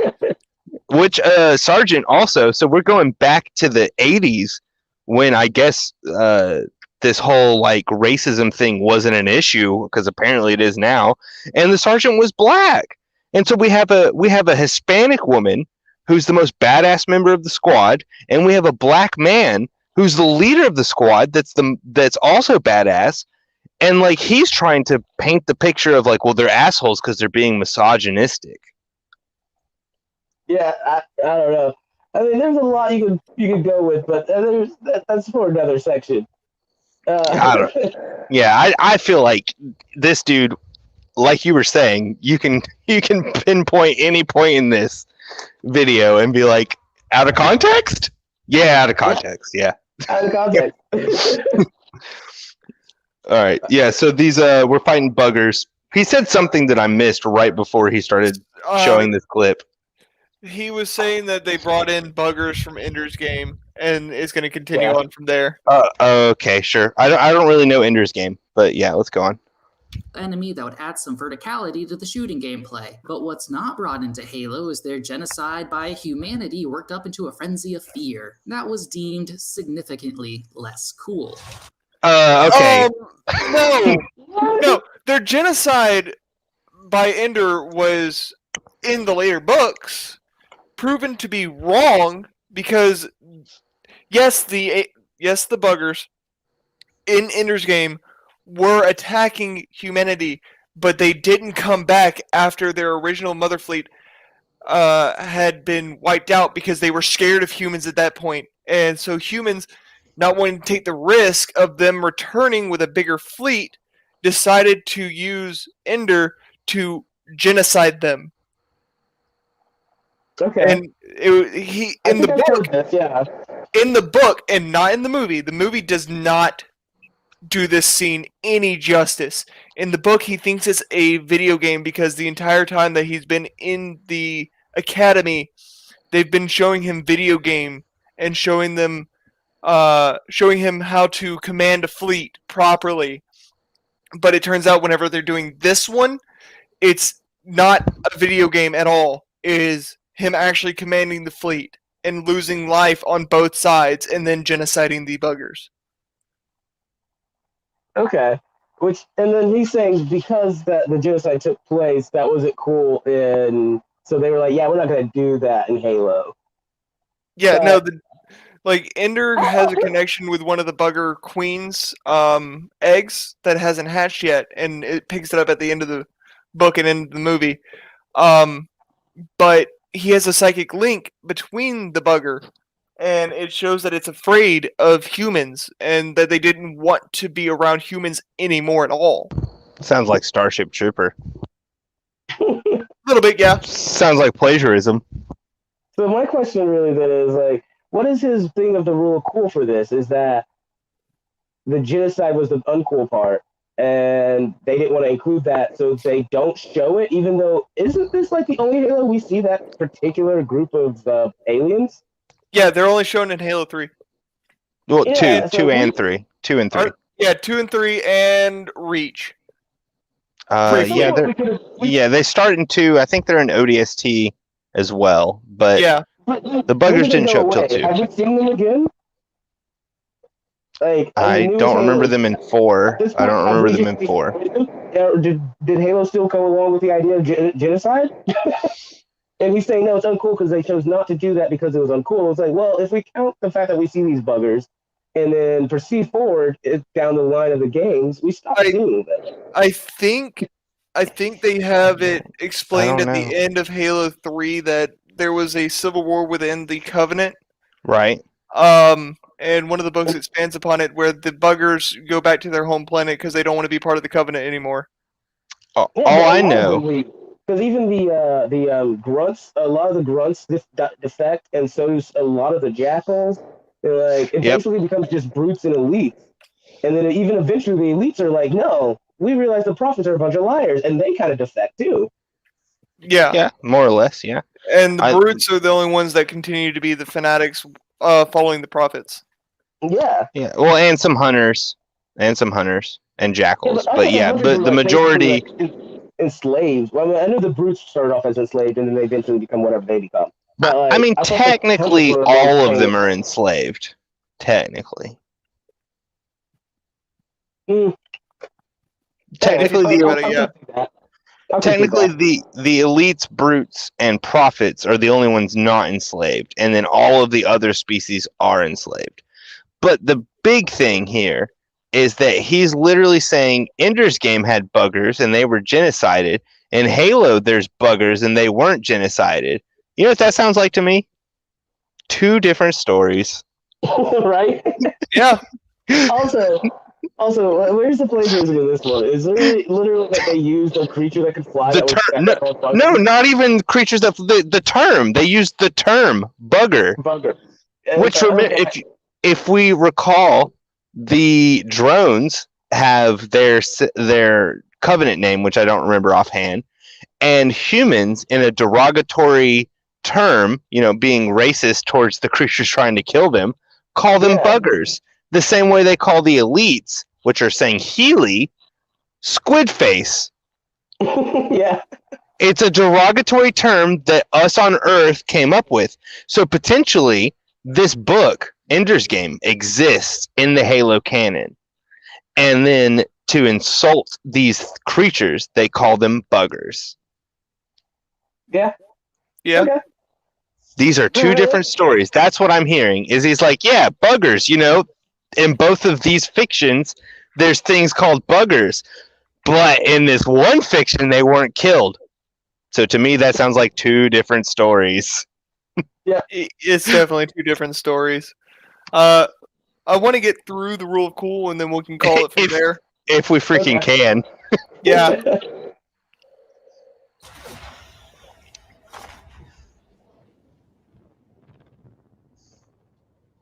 Okay. Spoilers for Ender's Game. Yeah, I guess. And finally, badass soldiers dropping from orbit to kill aliens was taken from Starship Troopers because it was cool looking. All the military fetishization and bravado Sure. and heroic music were brought in as well for much the same reason. What was not brought in was the satire. What was not brought in was how the movie uses camp to portray the absurdity of those elements. Halo instead wants those elements to be taken seriously. Calling Is Halo not military campy? machismo absurd would take away from its cool factor. After all. I don't know. Hold on. I have a clip here that is kind of absurd. Oh, what's that? And it's from Halo. Okay. Oh, I know what the ladies like. But it's also got the cool factor. Because it's Sergeant Johnson. Yeah, which was ripped from. That's just no. Sergeant Johnson's plagiarism. He doesn't count. Wait, have you guys seen the video? No, we paused the video. Oh, okay, it's back there. Holy crap, I had no video. Yeah. Okay. Look, the thing is, I don't understand why he's saying there's no camp in Halo, because I definitely think Halo is campy. It is. It absolutely is, especially with the bravado of Sergeant Johnson. Yeah, All right, but he doesn't count because he's plagiarism. Because I guess I don't understand the term. So what does camp mean in this whole setting? Do you want to handle this or should I? You go ahead. Okay, so campy would be over the top ridiculousness. Like, have you ever seen Arnold Schwarzenegger movies? Any of them? Yeah. How there's like specifically him as Dr. Freeze in the Oh, Joel Schumacher Batman movies. That's camp, but most of Arnold's movies are pretty campy. But yeah, campy would just mean that things are over the top, exaggerated, unrealistic, and cheesy. I think that'd be a good way to put it. That's I don't understand campy. that terminology and why that means that, but okay, I guess I get it. We'll watch a few campy movies together, and you'll understand afterwards. Well, based off what you said, I've watched plenty of campy movies. I just never. That's what that meant. Yeah, you definitely have. Yeah, for sure. But before we continue, I can definitely go another hour and a half if needed. James might need to leave, but if you do need to leave before then, I can go another hour and a half to try and finish this. I can go another hour and a half. Let's see how far we get into this. And if we James, need you can leave whenever you need to leave. Yeah, I don't know if I can go another hour and a half, but I can go for a little bit longer. Right, yeah, let's try and get through this. Slog through this video. This mess. It's a fray! But remember, Halo's not campy. But this is camp. This right here, that's totally camp. Only the elements that they thought were cool, Halo separates those elements from their context, and so separates them from the point their original works were trying to make. Aliens shows a toxic culture in the military. Ender's Game shows how dehumanizing people leads to thoughtless slaughter, and Starship Troopers captures the absurdity of the idea of a glorious military. Okay, all of that's wrong. Yeah, no. Everything he said was wrong. You can't dehumanize something that isn't human. Yeah, and Aliens is not saying that the military is bad. Like he was like, oh yeah, Aliens, they're making fun of the military. The Ender's Game, it's dehumanizing war or whatever. And then dehumanizing people, and the people he's describing are the buggers, which are an alien race that we know nothing about. yeah, and then what's this? Starship Trooper is satirizing fascism, and it's like, well, you're wrong there, because even though the director was trying to make a satire of fascism, he didn't. Okay, his intention might have been, but he didn't. It's a libertarian society. So all three things he said are just wrong. Also, Halo is good. I just want to point that out. I like Halo. Halo is awesome. Except for 5. Specifically 5. And 4. 4 is pretty bad. I can deal with 4 more than I can deal with 5. as can I, and it has a few really cool story moments. But the thing is, overall, 4 and 5 both kind of ruin Star Wars the same way that the sequel trilogy of Star Wars kind of ruins the prequels. So I prefer to think that they don't exist and just have my own canon of the originals. I do want to see how Infinite does and picks up the pieces that have been Yeah, left. dude, me too. But I'm black pilled when it comes to that. I'm a narcissist. It's probably not going to be any good. We'll see. But let's continue on Yeah, this. yeah. I just wanted to say he was wrong on all 3 points. That's all. And by taking from those works without taking in the meaning of those works, Halo culminates in replicating the negative forces those works were pushing against. Halo portrays the military as essentially just a bunch of bros hanging out and having good times. Everyone. No, it doesn't. Yeah, Halo. Yeah, exactly, James. Yeah, it's just about a bunch of bros having a good time. Come on now. What are you talking about? It's Halo. Like, We're just murdering people and just having a good time. just having a good. There's nothing about the fact that we had to escape from Reach and we happened to encounter an entire army, and then we're like, hey, well, let's land on this planet, and then the captain gets captured and turned into an alien, and all of our friends are dying. They are also been trying to reach out to the Covenant and being like, hey, we're not enemies. Why are we fighting? What's going on? Yeah, no, dude, it's just a bunch of bros having a good time, man. It's just high fives and flexing muscles. Yeah, it's not like they're just running for their lives trying to survive, because the whole story of Halo, at least in the very first one, is that, oh man, we're just wanting to live, and this thing came out of nowhere. These groups of people came out of nowhere to murder us for no reason. Yeah, no. Halo has its situations that you definitely don't want to be in, and it's not hanging out with your bros. Yeah, no, not at all. I would not want to be in the world of Halo, because so many people, just normal people, get murdered. And I don't know about you guys, I'm not part of the military complex, so I wouldn't have joined the military. Yeah, well, I love the fact, because you're right, James, but I love the fact that he's showing this Pelican landing scene, being like, bro, it's just a bunch of bros hanging out. And the immediate follow-up to this scene is us doing a Normandy-style beachfront assault where generally everyone dies. Except for you, the player. Oh my goodness. Also, I want to point out that he said a bunch of bros hanging out, and he turned in those 4 people. That does not seem like a good bunch of bros hanging out. No, yeah, dude, no, come on, it's Halo. They eliminated all of the messaging of their inspiration, or their plagiarism, to be more accurate for his terms. Yeah, they eliminated all the plagiarism. Yeah, go on. Sorry. You turn around on a military front, and then you see only 4 people. Doesn't that mean that you're in dire straits? No, it's just a bunch of bros hanging out. There's 4 of us. Oh my god. Yeah, no, it's just a bunch of bros, man. Like, come on, there's nothing dire. There's no dire straits here. Okay, yeah. There's no deeper meaning. It's just bros hanging out. Bros hanging out. We chilling. Yeah, exactly. Halo is on a podcast. Halo to me is like living in the 40K universe. I love the universes. I don't want to live in them. Right? Oh yeah, I would hate to be in the Halo universe. Absolutely hate it. Like, I would not want to be in that universe at all. But like, okay, no, there's a bunch of, now we know aliens exist. We weren't certain, but we thought they did, but we weren't. Oh, and it turns out that they want to kill us. Yeah, now they want to just eradicate us for no reason. We haven't even met these people.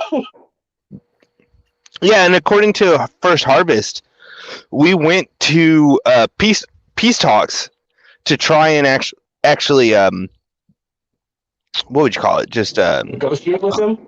Yeah, negotiate. That's the word I was looking for. To negotiate with them, and the Covenant immediately started firing upon us because their religious hierarchy deemed us unworthy because truth, regret, and mercy all had discovered through some of their technology that we were the Forerunner's offspring in a sense. And they were like, that's going to disrupt our hierarchy. So we need to actually eradicate the humans. But so we as humans were like, hey, we're cool with aliens showing up. That's awesome, man. It's good to see you guys. We didn't think we were alone in the galaxy. And then they were like, yeah, no, we're going to kill all of you. And then the war started. Yeah. And the way he's trying to make it portray Halo, though, is that we started off as a group just being like, we do what we want. Look at us military. Oh, look, aliens. Let's go kill them. Those defenseless bastards. Because he's trying to use Starship Troopers, trying to use aliens, all of those as examples of like, yeah, they took away from them and then didn't even pick their best part, which is just like Halo. Honestly, I think the best part of those movies, though, is that if you really want to break it down, separate Halo from them, is they didn't try to reach out and have contact with these groups. They were just like, oh my god, let's murder these things. In Starship Trooper, they do try and reach out and talk to the bugs. That's why they have. Is it after they go to war with them for a while? No, before the war, and then after as the war progressed, they still tried to negotiate. That's why they had the psychic users.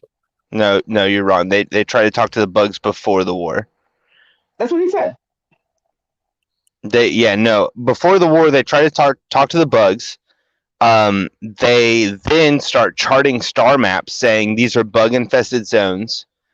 If I'm not mistaken, it's the Catholics decide that they're going to set up a colony on a planet that the government says, hey, it'd be good if you don't, but they do, and then the bugs wipe them off the face of the map, and then the humans are like, well, we need to do something about defenses. They don't even say we need to recapture the planet because they were already like, hey, that's a bad idea, and they're like, but how do we satiate the people?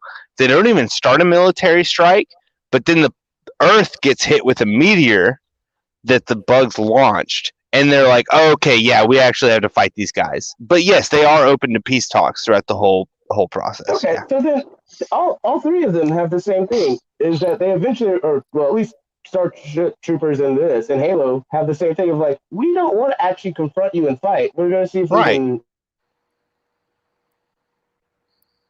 But you were also wrong about the Catholics. It was the Mormons. Oh yeah, you're right. It was the Mormons. Yeah, you're right. It was the Mormons. Freaking Mormons set up a colony on a planet that we said, hey, it's a bad idea. You shouldn't go there. There could be bugs, and then the bugs killed them. And we're like, crap. We told them not to do it. Then the bugs launch freaking missiles, essentially, asteroids at Earth, and we're like, okay, we gotta go to war. But we're totally open to peace talks. Completely different than Halo. Completely freaking different than Halo. Yeah, the peace talks don't come until after Chief meets Arbiter. In essentially, Halo 2. Yeah, and basically. It's only a splinter cell of the Covenant that have defected. Yeah, it's basically just saying Healy that come to the peace talks and agree to peace with Earth, where the rest of the Covenant say, nah, we're going to still fight the Earthlings. Yeah, I mean, even in if we go to the books, when they do their peace talks, they're saying Healy allow them to go to their home planet and be like, yeah, you can meet our ambassadors and all this, and we can start setting up actual relations. Yeah. No, what are you guys talking about? No, it's just a bunch of bros. Just like high-fiving and then shooting down and killing aliens without second thoughts. With no remorse, just going Yeah, no remorse. It's just these guys are evil, so clearly we kill them. Like there's no morals. There's no second thought about the justification of this. What are you talking about? It's not like there's a group of humans in the games that are constantly against the war and want to have peace with the Covenant. No, never, no.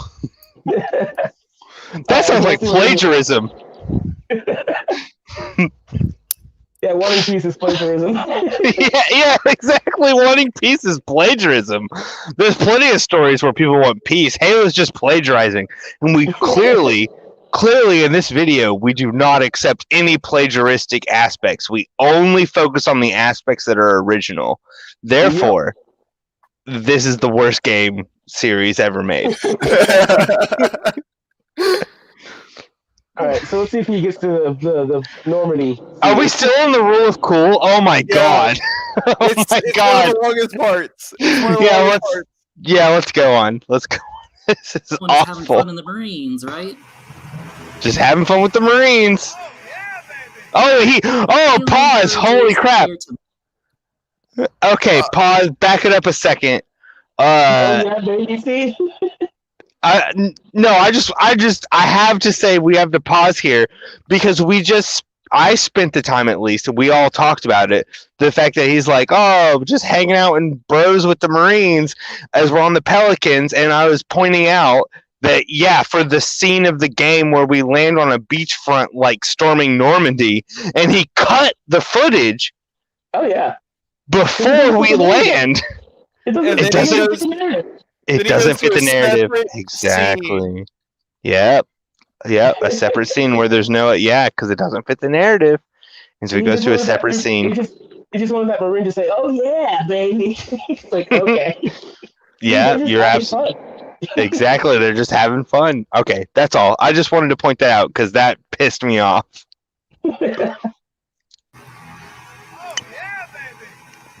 Halo encourages the player to mercilessly wipe out levels on levels of enemy forces because they are the enemy. They are alien. Yep. Anything purple has got to be destroyed.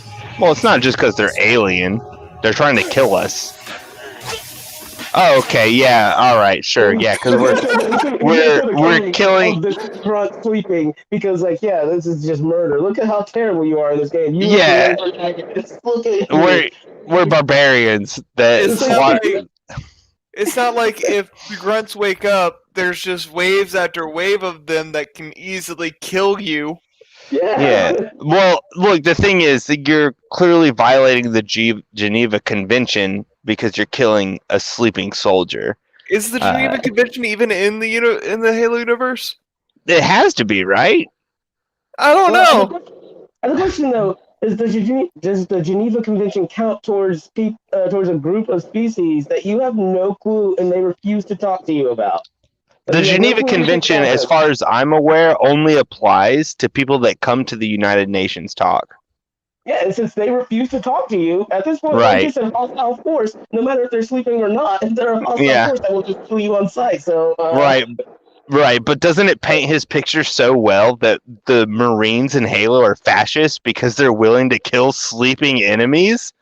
I mean, I guess it does, but it also doesn't show the fact that, no matter what you do, because there's not a scene in Halo where you can just walk around aimlessly with the aliens and then not shoot at you.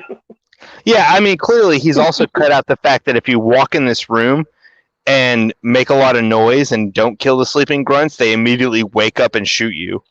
Yeah, and if you have the game on, He cut that out. just throw grenades.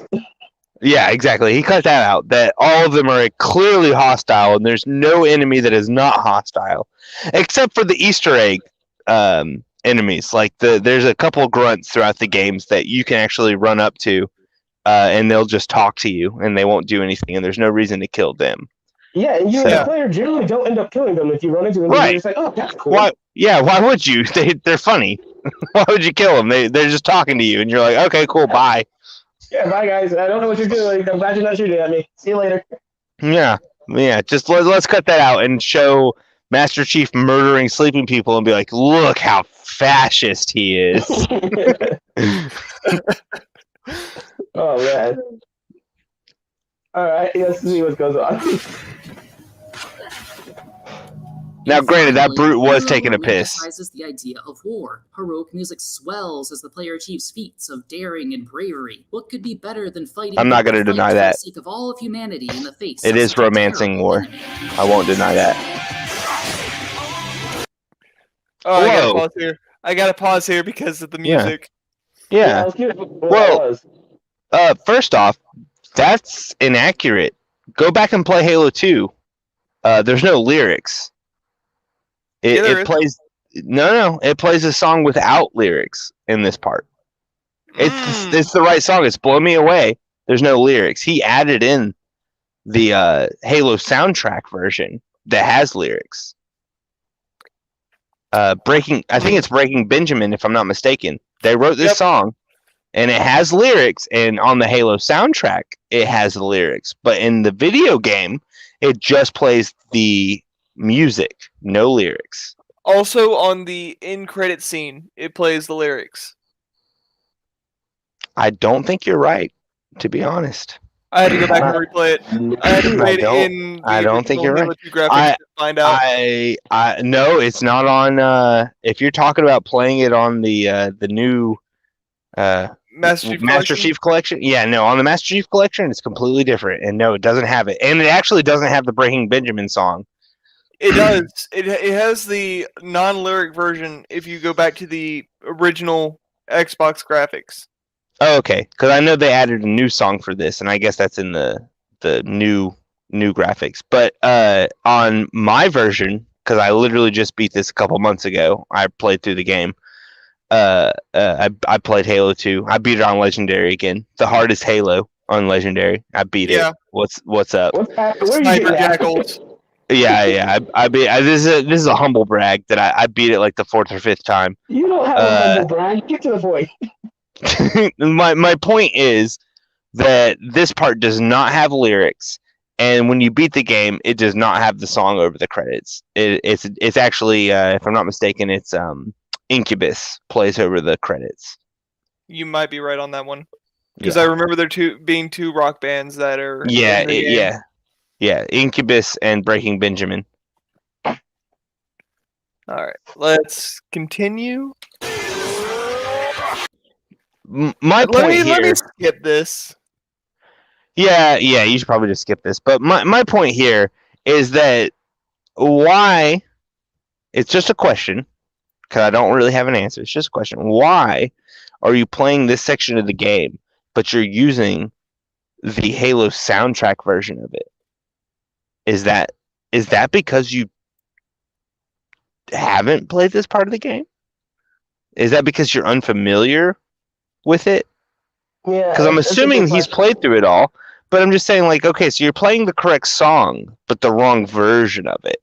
Yeah. So it had to have been kind of recent if he has the. It was like 7 months ago. Okay. Yeah, it's pretty recent. All right, let's continue. The world of Halo is militarized and led by a fascist regime, yet the game's never truly. I wonder why it's militarized. Paid to defeating the Covenant. The evil Covenant justifies the militarized fascist state. In Halo, all this authoritarianism is saving humanity. And by Friggin' pause.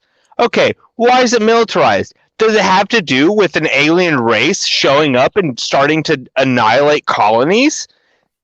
Yeah. Could that be a reason that all of a sudden there's a militarization to stop them? You know, we lost Onyx, we lost Harvest, and then we lost Reach. And they were on their way to Earth, and they made it to Earth in Halo 2. Is that a good enough reason to all of a sudden be like, hey, we should draft soldiers and kill these things before humanity is wiped out? Yeah, that's not a good enough reason. Yeah, self-preservation obviously is not a good reason. No, it's a fascist state, the militaristic state. It's not a good reason. Oh my god, this is making me so angry. This dude is so terrible. People don't even have to join the military. It's not a requirement. There's not even a draft. No draft was declared. Nope, they're just asking people to join. They're like, yes. Hey, can you help us save our planet, our race? Yes, exactly. There's no draft. It's literally like, hey, here's what's going on. It turns out we encountered aliens and they're attacking us. We need people to fight, and people sign up to fight. Yep. Some people didn't believe it on Earth either. They were like, nah, that's not a thing because we've not seen these aliens. And once aliens start showing up on Earth, they're like, okay, we really need to start doing things. Mm-hmm. Now is Halsey wrong about taking the kids whenever they're young? Possibly. No. Yes. Halsey is wrong. That is a war crime. Yeah, I won't defend Halsey and creating the Spartans. Had she not, humans would have lost. But I'm not defending what she did. Exactly. I don't understand this man and his being like, this is a terrible game because he's listing off things that don't make sense. And he claims that he loves the game. He's a liar. I don't even claim that I love the game, and I know more, and I actually enjoy the storyline for this thing, and wouldn't lie to the people who've never played this game and been like, it's a fascist game. Oh, let's keep going. Vegetarianism, I mean suppressing revolts in colonial states by kidnapping children, training them through childhood to be soldiers, forcibly implanting them with cybernetic and biological enhancements, and then giving the survivors a suit of armor instead of No. Hold on. The whole military was doing that, which we just went over the fact that it was just all of it. No, okay, hold on. Back it up. Let's hear it again, and then I'll immediately I'll start talking. Hold on. Yeah, back it up because I just want to make sure that I get this right. Yet the games never truly criticize this. All focus is paid to defeating the Covenant. The evil Covenant justifies the militarized fascist state. In Halo, all this authoritarianism is saving humanity. And We already discussed all this being wrong. I mean suppressing revolts in colonial states by kidnapping children, training them through childhood to be soldiers, forcibly implanting them with cybernetic and biological enhancements, and then giving the survivors a suit of armor. Okay. He actually was right on that. he was right. I thought he said something that was wrong. We addressed the part he was wrong on, but when it came to suppressing revolts and then making super soldiers, he was right. That was actually during human civil war that the Spartans were made. So he's right on that. The human civil war was going on before the Covenant were known to be wiping out the colonies. But the thing that he's wrong about in that sentence is the timeline. He's literally making it sound like we were doing this because of the Covenant. It's like, no. Halo does go out of the way to be like, no, Halsey was totally wrong and not correctly be doing this during the time period it was taking place.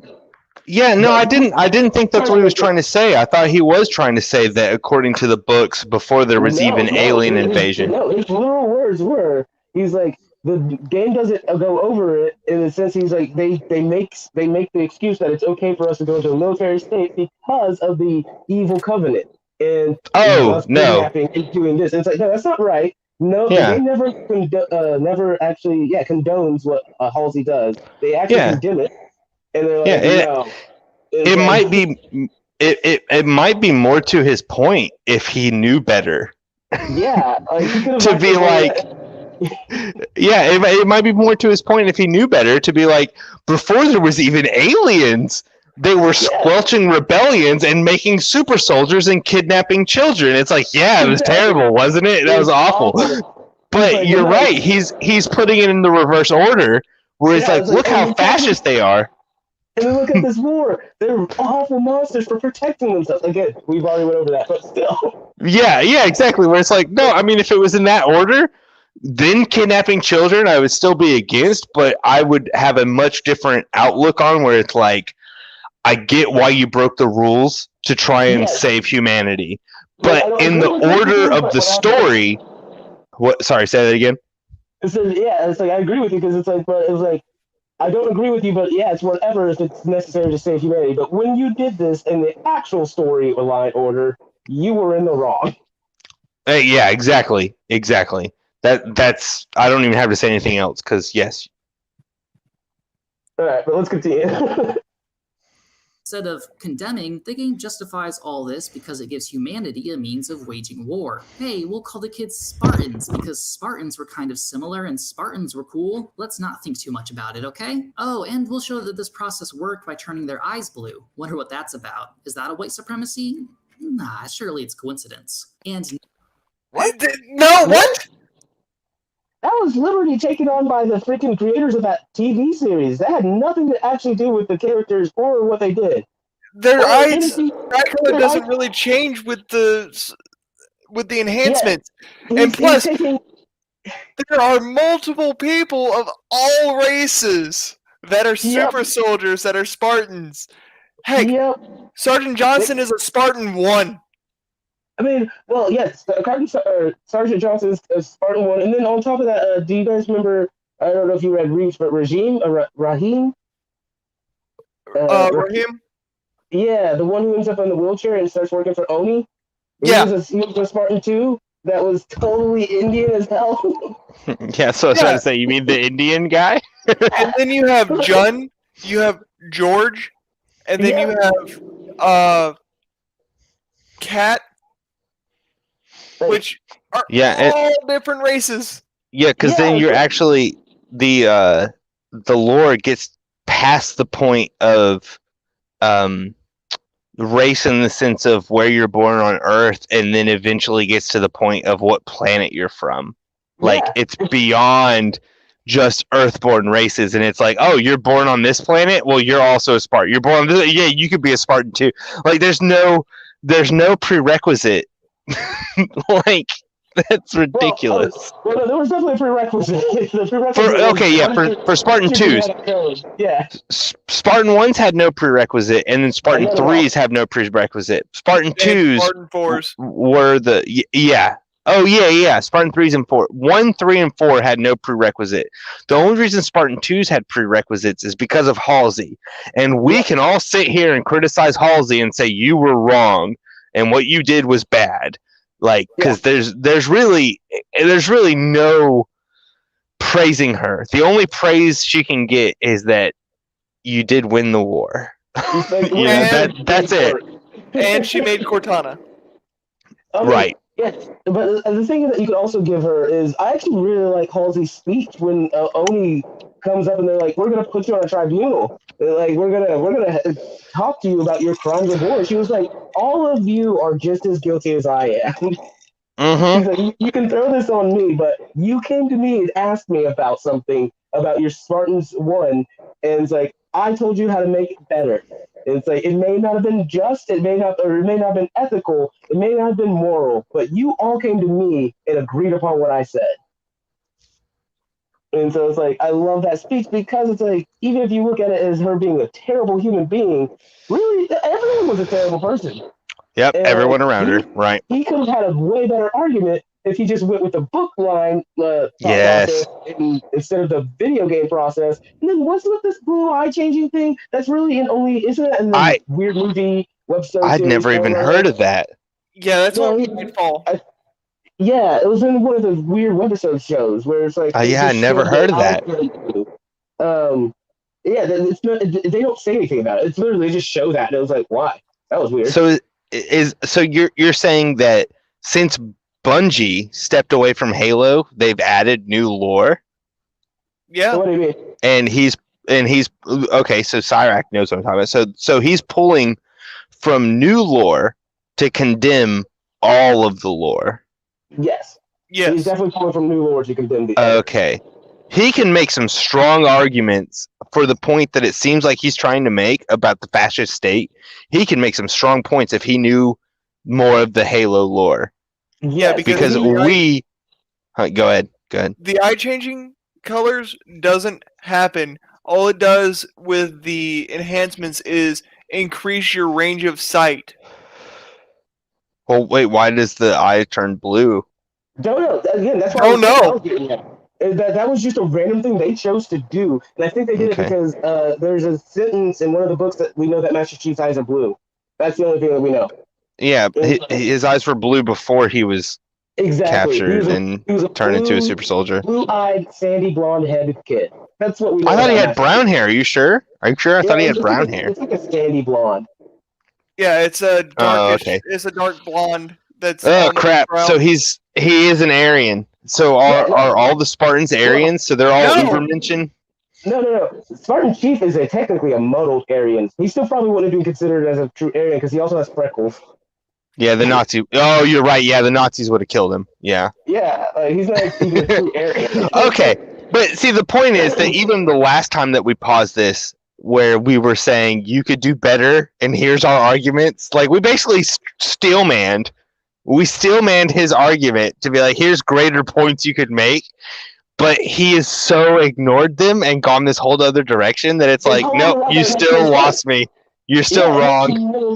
This is not a fascist state, this is not a fascist military state that they're in. And we're not ignoring the Covenant as we're not using the Covenant as the baddies as an excuse to do this. There's still a government in place. The only thing that we follow in Halo is the military government, which isn't even a true government. They're just the military. Like I said, they're basically the UN because it's the UNSC that have control of the extraterrestrial military. Yeah. They are the only ones that have that, while the other governments on Earth and throughout the rest of the galaxy have their own government. Have their own. Earth is unified under one government. It I'll go is, ahead but the thing is, the UNSC is not the government. Right, you're right. But it is united under like the UN, where it's the United Nations, and the UNSC is the United Nations Space Marines, essentially. And then ONI is the Office of Naval Intelligence, because space is considered Navy instead of Air Force. But then, each of the planets, the reason that Spartans were made and all that crap is because all of the individual planets pulled an America and said, we're so far away from you that we think we should govern ourselves. And then just pulled Americas and became their own planets. And like, so we can go on. I was gonna say, and you can argue that there's technically the UNSC was like, yeah, it's fine, do you, because we're not gonna govern over you. The only time they stepped in was when they started attacking other planets and actually being rebels. Right. As soon as there was actual rebel factions, the UNSC was like, okay, we actually have to deploy military. So even if you want to argue a military fascist state, it's like, that doesn't make sense. Even before the war, the only thing that I think you're right. is the fact that they stole children. Yeah, Halsey's program shouldn't have existed, and it was tyrannical for her to do something like that and evil. And we condemn Halsey and her actions. Everything else that this guy has argued is wrong, and F him for making these arguments because he doesn't know what the crap he's talking about. We could definitely argue a lot stronger of a point than what he's doing, but let's continue. Let's go on. Let's go on. The rule of cool. Now the rule of cool. Is the chosen race, inheritors of a great legacy, and are destined to control the galaxy? Okay, all this stuff is starting to add up in a direction I'm not. Don't you dare say Nazi. Are you? It's starting to seem as though one of the messages Halo wishes to impart on its audience is that fascism is good, maybe? If so, how does that message interact with its primary point that religious fanaticism is bad? All right, Val, you're up. Oh no, we're back to this. Wow, this is an interesting looking character. I will call them Slug. I'd say they're really kind inside, but years of being treated as an ugly has made their personality twist and become as ugly as they look. What on earth is happening? What? Is he trying to get... Go ahead. I was gonna say I don't have anything to respond to this because this is clearly nothing. There's no evidence displayed for the argument being presented, so I have nothing to say. Like the prophets themselves are as ugly as they are on the outside as they Who as cares? they are on the inside. Who cares that they're ugly? Why is she calling them? Go on. Well, I was gonna say the thing is that you're using the ugly as in the sense of like, don't be ugly. Nope, no idea what you're talking about. You were telling me when you were growing up, no one told you not to be ugly, like to be mean. Oh, okay, yeah. And so, like, the whole thing is that they're as ugly on the inside or outside, or they're as ugly on the inside now as they are on the outside because apparently people were bullies to them and mean to them, and now they're mean. And it's like, no, clearly they were shitty people to begin with because they bought into whatever religious nonsense they wanted and then proceeded to not just buy into it, but to scheme ahead and start killing people and enslaving others in order to get their goal. It's like they were clearly ugly creatures to start off with, if that's what they went with, in order to start feeling better about whatever. Because the whole thing is they eventually learn that they aren't the chosen ones, the Covenant isn't the chosen ones. Oh, it's these humans. Well, let's just kill them so they're no longer the chosen ones, and then we'll fall to us on default.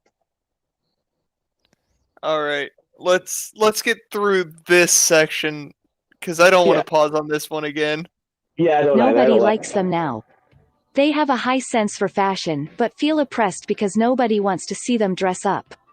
They info dump this on every new girlfriend, which causes them to leave. They were only there for his gem collection anyways. What the They have a crap? slug lower body. They look after the Halo ring, and don't let anyone, never mind a human, talk shit about the Empire. Have you? What?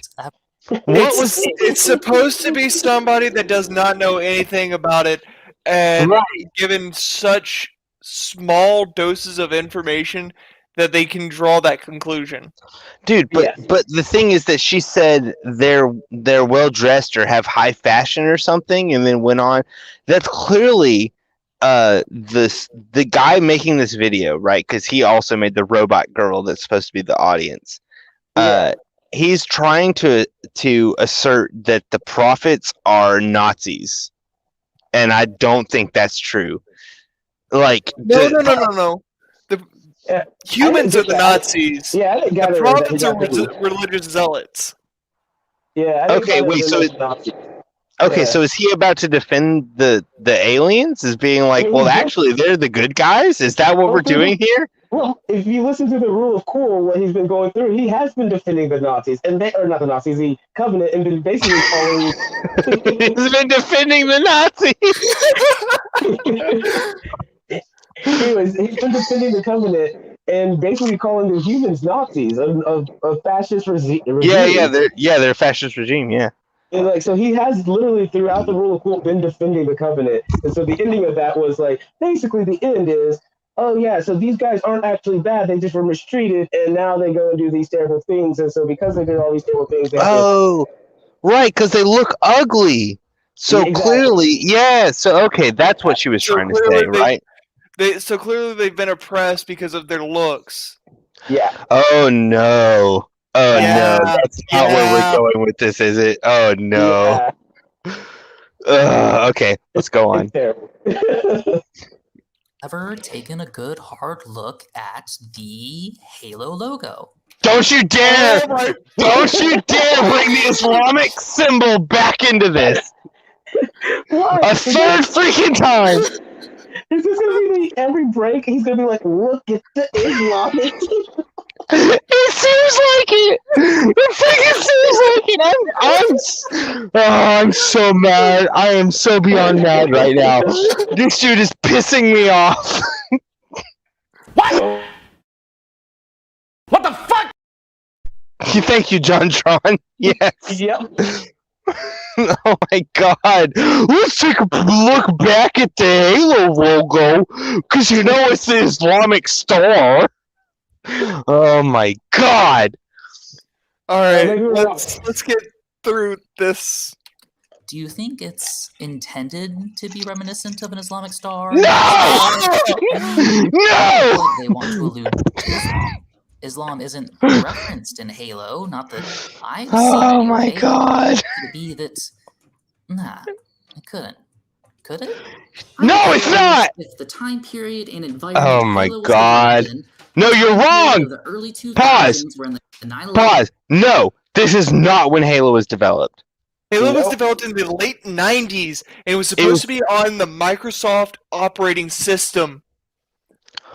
Halo started development on the Mac in 1997 or 96 even. Yes, but it was eventually bought out by Microsoft to be developed on the Xbox. It started being publicized in its development in 1998. It finished development in November of 2001 and was released. So it actually finished development earlier than that. So I get how he can use 2001 as a time period because it was released in 2001, but it was developed and completed well before November.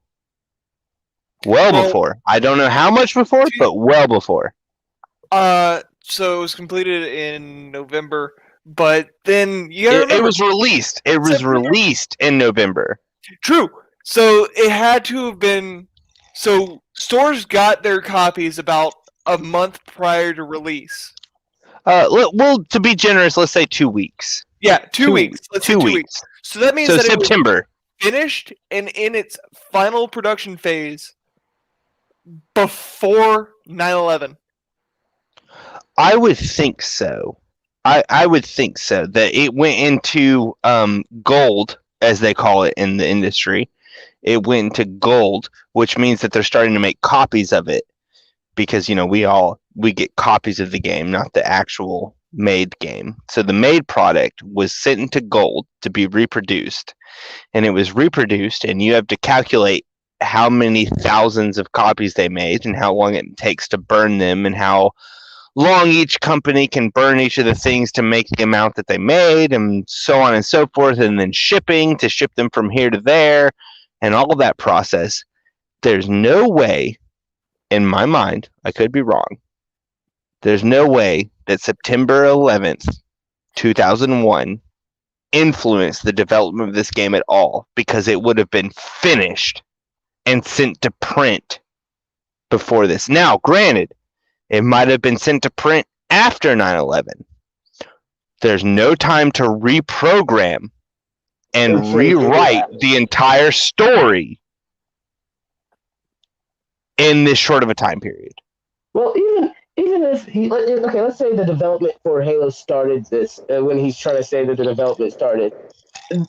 When the game came out release-wise, does he think it takes 2 months to develop a game so complex with actors voicing everything? Oh my God, does he? Does he? In 2 months? October to September, and the game's made, and released. October. Okay, yeah, November. It was released in so September, October, November. Okay, it was released in November, but like you're saying. So October comes around, and then we finish the game after 9/11, so after September 9th, and then all of a sudden, or September 11th, sorry. Yeah, after September 11th, we develop the game and get it mass printed and released within 40 days? Yeah. Wow, holy crap. No, there's no way there was enough time between this terrorist attack and the release of the game for them to go back and rechange all of the iconography, all of the morals, all of the themes, all of the setting to reflect Middle East terrorists attacking the United States. There's no way. That just doesn't make any sense. The timeline doesn't make sense. Is he saying the Covenant are Islam? That is totally what's happening here. That's exactly why George Bush was brought up. Come on.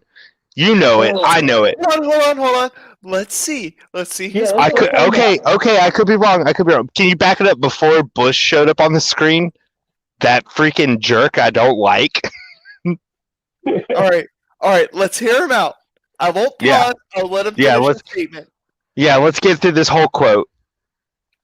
I'm curious if the time period and environment Halo was developed in, yeah, the time period of the early 2000s, where the 9/11 attacks marked the beginning of a war on terror and a wave of Islamophobia, influenced the narrative of Halo. I ponder whether or not, in their effort to portray religion as a deadly, malevolent force hellbent on the destruction of civilization, they based their depiction of a scary alien religion on their fears of the scary foreign religion of Islam. Okay. Yeah. Everything that we just said. Yep. He did. He thinks the game is done that quickly. Okay, look. Okay, in his, I'll steel man him. Well, the first thing I want to say is no. Because he's like, here's a question. I ponder if it's this way or that way. The answer, no. It's no. Yeah, it's not that. It's an emphatic no there. Yeah, just no. But in his defense, okay, Halo 2 is when we get more in touch with how the Covenant are portrayed. In Halo 1, it's kind of a mystery. Halo 2, we actually learn the religious structure. Because if we're going to negate everything that we know beforehand. So is Halo 2 an Islamic Terraphate? Is that the right way? Where it's like a terroristic caliphate? Is Halo 2's Covenant based on that? Don't know. We have to go back and look at all the production time. But we got to remember, Halo 2's production time was more hectic than Halo 1's. Halo 2's production started as soon as Halo 1 was launched. It was. Which is before November. Had to cut so much extra stuff out. I'm saying they started before November, though. And we're like, we want to, anyways, yeah. But okay, so could... Yeah, go on. I was going to say, timeline aside, we're still thinking about the fact that they were just developing the story built upon a story that they already done, right? So with that being said, they were just continuing a story.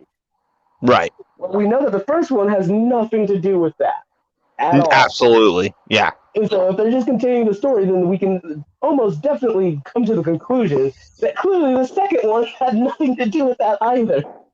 Even if you can throw in, even if you can say during development they threw in some aspects towards that because that's what was going on in the world, but like Bungie's team is a pretty big team at that time period, so we can assume that there was a huge variety of people that weren't thinking anything about, let's be honest, anything about what was going on in the world because they're trying to figure out how to make aliens a certain particular way. They're trying to figure out new ships to ride. Their head first dived into a computer typing code. Yeah, not even thinking anything about what's going on with the world. Right, because there's not enough time in the day to think about something happening outside of the country. You know, when they're based in Seattle, so they're on the opposite coast of where the terrorist attack happened. Why would they even think to have time? Like I'm sure they mourned like everyone else when 9/11 happened. Yeah, sure, yeah. I don't think they freaking went to their games and were like, now we're gonna write something gritty and dirty about 9/11 and how we're gonna kill Islamic people. What? No. Yeah, we're gonna change Halo entirely to be anti-Muslim. I was like, okay, I'm good. Because fuck Islam. Halo, the anti-Islam franchise that we all know and love. Yeah, no, it's definitely not that.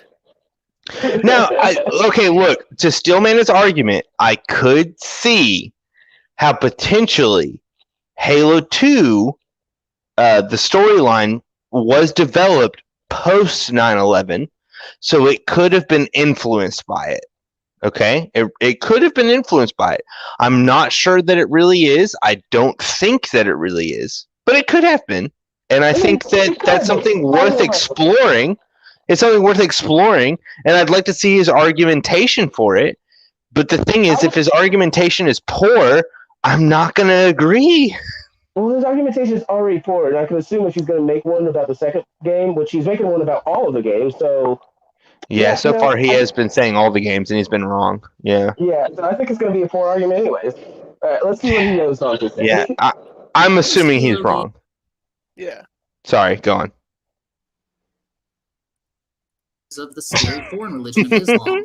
The first Halo game was released on November 15th, 2001 as a launch game for the original Xbox. This was a little over 9 weeks after the 9/11 attacks. Video game development is a long process, and the development of Halo was no exception. It is incredibly unlikely that Halo Combat Evolved was so influenced by the wake of 9/11. Oh, yeah, so we're right. Worth noting that Islamophobia was not a consequence of 9/11, and that it existed in our society for a long time. Really? Oh, really? Okay, well, no, he's not entirely wrong. Islamophobia has been a part, but like I still again don't think that's the whole connotation that they were going with as a developing group. No. Like, it's just silly. What do you mean Islamophobia has been around? Okay, hold on. Yeah, no, give me some arguments. What are you talking about? Before 9/11, when were we Islamophobic? Islamophobia has always been a fear of people in the Middle East doing their thing, right? We've been dealing with them since even Operation Desert Storm, all that kind of nonsense. We've been dealing with them since the founding of our nation. Yeah, like we've really been dealing with the Islamic people for so long that yes, there is a kind of fear that has developed, but our generation didn't have that fear until 9/11. That's why you're looking at it as like, we don't have that fear, but it's really our generation that has that fear. Okay, well, and the guys that made Halo are not from our generation. They're from the last generation. Exactly. They're Gen Xers. Yeah, and so there's always been a fear of like, think about like even the older movies. We kind of point as anyone who's Indian or wears turbans or anything like that. It's kind of weird, and we always make them jokes but racist comments towards them in movies, older movies especially. Like there's a lot of racism. Oh my goodness. So you can kind of say that yes, we've had an Islamic fear, but it's not really that strong. Is Halo racist? I don't know. Let's see if he'll point it out. I think he might. But hold on. Okay, so Islamophobia. You're saying it's been going back. Cyrek, you said it's been going back as far as the beginning of our nation. So over 250 years ago, we were Islamophobic. No, we weren't Islamophobic. So the way that it works is we had trade boats that were going out into the Middle East people of the and world. into the Mediterranean and such, trading, not just normal trading, not the slave trade. Yeah, I know exactly what you're talking about, but I wanted you to answer the question. So we had trade vessels go out there and start trading around with all the nations within the Mediterranean, and our vessels were constantly getting attacked by the Islamic religion and the people of the Middle East. And that's a way to put it. Yeah. Yeah. So we sent out delegates out there to see what was going on, and they came back and said, yeah, no, we had to protect our vessels because they deem us unworthy of being in that area. The first military budget, I guess, or the first budget for the American government was actually to pay off the caliphate of the Middle East, and we would pay them money every year. But they continued to do piracy on our ships. And I forget who it was, but one of our senators eventually said, well, this is stupid. They're continuing to rob us, even though we're paying them to not rob us. So instead of paying them, let's put all that budget to a military, and the Navy was born. And so America's first military force was the Navy, and it was to fight Muslims. Yeah. So essentially, we've been fighting them for freaking ever. For about 200 years, yeah. So at that point, we've had an Islamic fear, quote unquote, of them. But like, I don't think that's influenced all of our games. I definitely don't think Halo was influenced by that. I don't know. I'm starting to believe him. I'm starting to believe him. I know the first what are we, 15? The first 15 and a half minutes haven't really convinced me, but now that we're getting into the fact that like America's Islamophobic, maybe he's right, man. Halo's just an anti-Muslim game, and we're all just racist. Let's see more of his points. Yeah, we're just a bunch of racists. Turns out, religion can be a key element in propaganda campaigns designed to inflame fears through paranoia and ignorance. If your enemy doesn't believe in your god, well, they may as well be demons. Killing them is That's what the Muslims believe. Even be good. Islamophobia, then, is the tool by which Americans and Europeans can use to justify imperialism in majority Muslim regions. Portrayals of the religion as violent, oppressive, Thank you for censoring that picture. Conquest give way to a desire to occupy and civilize. In fact, the first overseas intervention of American forces was in North Africa during the Barbary Wars in 1801. Americans killing Muslims is a pretty old tale. Older still are the Crusades. To say all this conflict... That wasn't Americans, though. Yeah, the Crusades were England or Britain. It wasn't even Britain. I think it was Britain. No, the Crusades were the Catholic Church in the Rome. Roman Catholic, which technically, you could say. Oh, the Roman Catholics, like yeah, Italian and stuff like that. It was a coalition of countries that agreed. They were also the Crusades that people constantly bring up are the retaliatory Crusades, where the Islamic religion had taken over roughly 90% of Europe along the border of Italy and Spain and Portugal and such, and they were trying to push them out because they were impeding on their nations. Yeah. Okay. Yeah. The only thing I have to say really about this part is the war in 1865. I am not educated on, so I have no point for or against him on that. I don't remember the wars of 1865. I don't think I've studied that yet.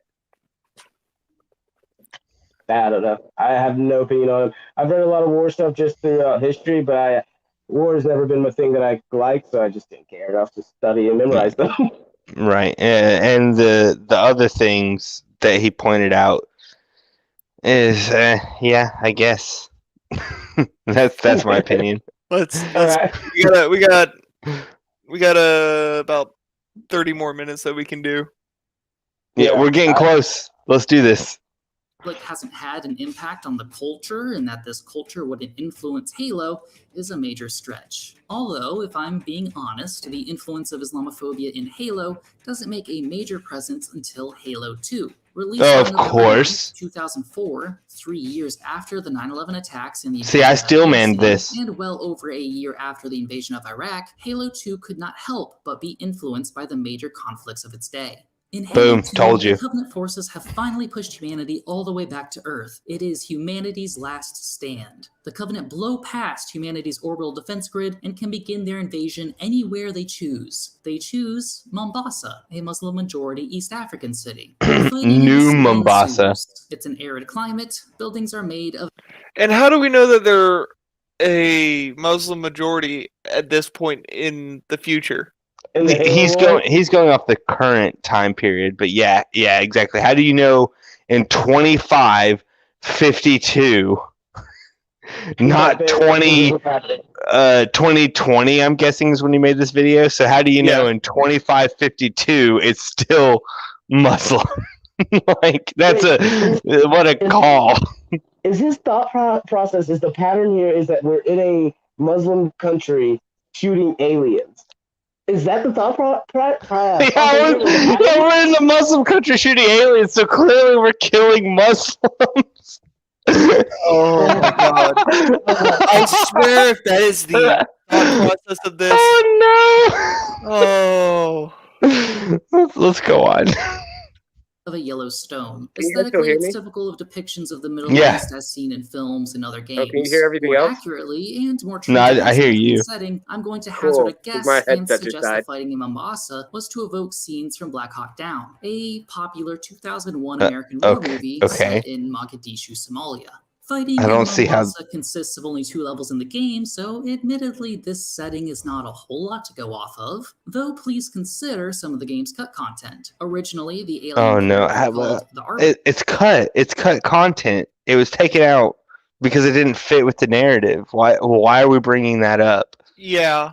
If you're going to go into cut content, there's a cut content for Terminator 3 that has Arnold Schwarzenegger as John Candy, who was the oh my god, he was the basis for the T-800's flesh suit. And Okay. oh my god, is it an awful scene? Yeah, and it's not there. You know why? Because it didn't fit. Yeah. It didn't fit what they were trying to tell. And so now all of a sudden he's like, "Oh yeah, this is not that big of a deal. You know, it's only 2 scenes." And I don't know how he brought Black Hawk Down into it, which Black Hawk Down is about the U.S. military going to save people in Africa who were being oppressed by the regime and being starved to death, essentially. And so we sent people in to save them. And he's like, reminiscent of Black Hawk Down, you know, clearly the anti-Muslim movement military campaign that we did. What are you freaking talking about? And he's like, yeah, and so, you know, it might not seem like a big deal, but let's look at some cut content that clearly the developer said, this doesn't fit the narrative that we want. Let's take it out of the game. Well, clearly it shows the racism. I think the correlation there was actually when you go back a little bit, he shows a side-by-side comparison, which is of them driving the Jeep and there's a helicopter in the background, and then on there there's another scene or in Halo there's the same kind of scene, which is that they are in a Jeep through a desert road driving with a helicopter going down behind them. Yeah, so we're going back to the plagiarism arc. There's also a down pelican in the background. Yeah, so we're going back to plagiarism. So not good plagiarism. Exactly. It was just like the arc. This is a Muslim state fear of fear right now by showing the plagiarism of what took place in 2 different locations. I'm so glad that the majority of this video has been plagiarism instantly bad and not good writing because plagiarism. Even though plagiarism isn't a thing in the Halo universe. Right, yeah, even though there's not really been plagiarism, but he's determined, like James just pointed out, that if there's any shots that mirror shots in any other movie, it's a plagiarism. Yeah. Let's see this cut content. There's a warthog driving down the scene with a helicopter behind it. The same thing happened in Black Hawk Down. Halo's plagiarizing. Let's see this cut content here. Was to be called dervish. Dervish being a term Hey, for dervish. Muslims who take vows of material poverty. They Oh, changed really? this, fearful of direct references to Islam causing controversy. Similarly, during a coup d'etat within the Covenant, there was supposed to be a beheading scene. Again, this was cut for fears of it being too controversial and being linked to real-world events. For some reason, though, suicide bombers were considered. Is that why? My question is if he's trying to say that it's the Islamic State fear state, then wouldn't have they kept all that stuff in there if they were like, oh well, this is too reminiscent of what's going on in the real world, which means that they were at least semi-conscious of the context and was like, I don't want to keep this in here because people are going to think that we're trying to do some sort of fear-mongering thing. Dude, Also, you're making a way better point than what I was just thinking about. I'm going to agree with you. Yeah. And the beheading scene that he's talking about was going to be beheading of the Arbiter. Which would have changed the game entirely, because then we wouldn't have the Arbiter. Yeah. Yes. No. So let's keep him alive. Okay, yeah, fair. I've seen that cutscene, and they're like, we want to bring the Arbiter back, and we're going to ensure that we can keep him here. So let's not add this scene and have him as a character throughout the game. Yeah. Okay. So yeah, that changes the context for the whole thing. And like James was saying, I definitely I'd have to agree that if you really are intending to make something Islamophobic, why would you cut something that is highlighting the brutality and the reason to hate Islam? Unless you don't want that in your game. Yeah, because you're not Islamophobic and you don't want to portray something so gruel. Because you are sensitive to the fact that people may see it this way because of what recently took place. So it's like it just makes sense to not put that in there because we're not trying to create a game that makes people think about this. Dude, James, I think you're right about that whole thing. I am 100% with you on this. I think you're right. That was not the thought process I had, and I'm glad you did, because I'm happy to agree with you and be like, yeah, that just makes perfect freaking sense. Like, that really makes perfect sense. Oh, man. We cut the beheading scene because they beheaded the main character. That as time went on, we realized we want a second main character, so we cut the beheading scene. Islamophobia. Yep, exactly. I think this man, whoever created this video is a madman who didn't like Halo. He says he liked Halo, but he's a liar. No, he loved it. It's his favorite game ever. By the way, the Halo symbol is the Jewish star. I don't know if you... Or Islam, sorry. No, it's the Islamic star. Yeah, it's Yeah. I don't know if you knew that. Now that we're... let's see how long. We're almost 3 hours into this stream, so I just wanted to remind everybody that the Halo symbol was the Islamic star. Jeez. Because it hasn't come up enough in this video. All right. Well, let's see where he goes. Because he's talking about suicide bombers right now. Yeah, suicide bombers. Let's see. Considered safe and were included in Halo games from Halo 3 onwards. Nevertheless, this cut content shows us that they did start to be mindful of the real-world implications of their game's themes. Showing this further, Halo 2 begins a process where some aliens begin to receive humanization. You actually end up playing as an alien for half the game. Wait, The game becomes- humanization? They humanized the Arbiter because you had to be sympathetic to a character that you're going to be playing. Oh, so he's been humanized. Yes. So they've given him a personality and something that you can sympathize with him on. So it's not that the Covenant Civil War is a really good plot point that makes sense in the story that was written. The story was written because they wanted to humanize a Covenant member. No, So it's the story inverse. was written as the story of Halo was written as escapism and as this giant space opera. And No, the it Arbiter, was about a bunch of bros. It was about a bunch of bros high-fiving and flexing muscles. That's the story of Halo. And the Arbiter was one character that they wanted to flesh out more and to have you sympathize with him. That's why you get to play as him throughout half of the game. So they humanized him. Yeah. Okay, so they humanized him in order to reduce the amount of. I'm confused. Why I'm really confused at the point he's making. Sorry, it really just threw me off that he's like, now we're going to talk about the Covenant. Oh, by the way, they were humanized, as in like we're trying to reduce the amount of Islamophobia on the Covenant because we started humanizing them. Like that's only a particular few though. Okay, let's go on. Let's go on. Sorry. Sympathetic and wishes to show the perspective of those who have been indoctrinated in the faith of the Covenant, and once they break free from that indoctrination, are set about freeing their comrades as well. The prophets use you like they use me. Reject their lies. Rebel, or all your hives will perish. In other words, there are now good aliens who align themselves and fight alongside humanity against a shared enemy. From that point on, it's unclear what the beliefs the rebelling aliens have beyond destroying the Covenant. They go from being full of faith, and then their spirituality is ignored. They become like the humans who don't really mention any of their own religious beliefs. Okay, hold on. We got to stop there. Okay, you're going to have to back the video up like a couple seconds, but the saying that we don't know what the aliens who defected want, that's wrong. We do. They defected because they don't want the entire all sentient life to be wiped out by the Halo arrays being activated because it kills all sentient life in the galaxy. Well, technically, including themselves. Well, technically, he did say we don't know what their religious stance are, just like the humans. Which I actually disagree as well, because the religious stance of them hasn't technically changed.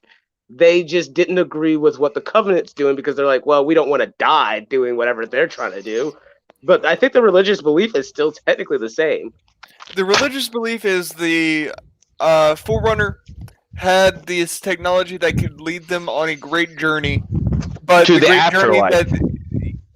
That's what the prophets are keeping away from them. But then the Arbiter and a few other Sangheili find out what it is. Find out what it is, and they're like, no, we're not going to kill ourselves just so that way we can have this so-called great journey. No, we have this technology that we can use to better ourselves and the rest of the galaxy. We're not drinking the Kool-Aid. Yeah. Yeah, no, I can totally agree with that. And I was just thinking it was weird because, like, yeah, I get where you guys are coming from, but his whole line of thought was literally just, we don't know what the humans' religious standpoint of view is, and now we don't know what the select few of the ones that have broken away, the Sangheili, what their religious standpoint of view is. And so, like, now he's like, what are they? It's like, that's not important anymore because I don't think the religious views technically changed that much. They went from a skewed point of view of being like, we're going to go on this great journey, to being like, we still believe that the Forerunners are gods, but we don't want to go die, whatever your mission is. Yeah, I thought the way he stated it was basically that we don't know what these rebels stand for. No. If you rewind a little bit, you'll hear him say, he does say religious point of view. Okay, yeah, I must have misheard. My mistake. So let's go right here, and yeah, it was before this. In other words, there are now good aliens who align themselves and fight you're right. humanity against a shared enemy. From that point on, it's unclear what the beliefs the rebelling aliens have beyond destroying the Covenant. See, yeah, beliefs. What beliefs? Beliefs. That doesn't necessarily have to do with religion. And that's why I was saying that. You are correct. that It doesn't have to necessarily do with religion, but everything else up to that point was about religion. But yes, absolutely. And that's why I'm saying I disagree with him. We do know what their beliefs are, and their beliefs are we shouldn't all just freaking die. Yes, they definitely are not. It's pretty clear. It's pretty clear. Which he did say. He said, "Oh, well, he doesn't say that they don't want to die." He said, "We don't know what their beliefs are beyond destroying the covenant," which is like, okay, yes, but the reason for destroying the covenant now at this point is they don't want to die. Yeah, exactly. That's what I was trying to say. Yeah.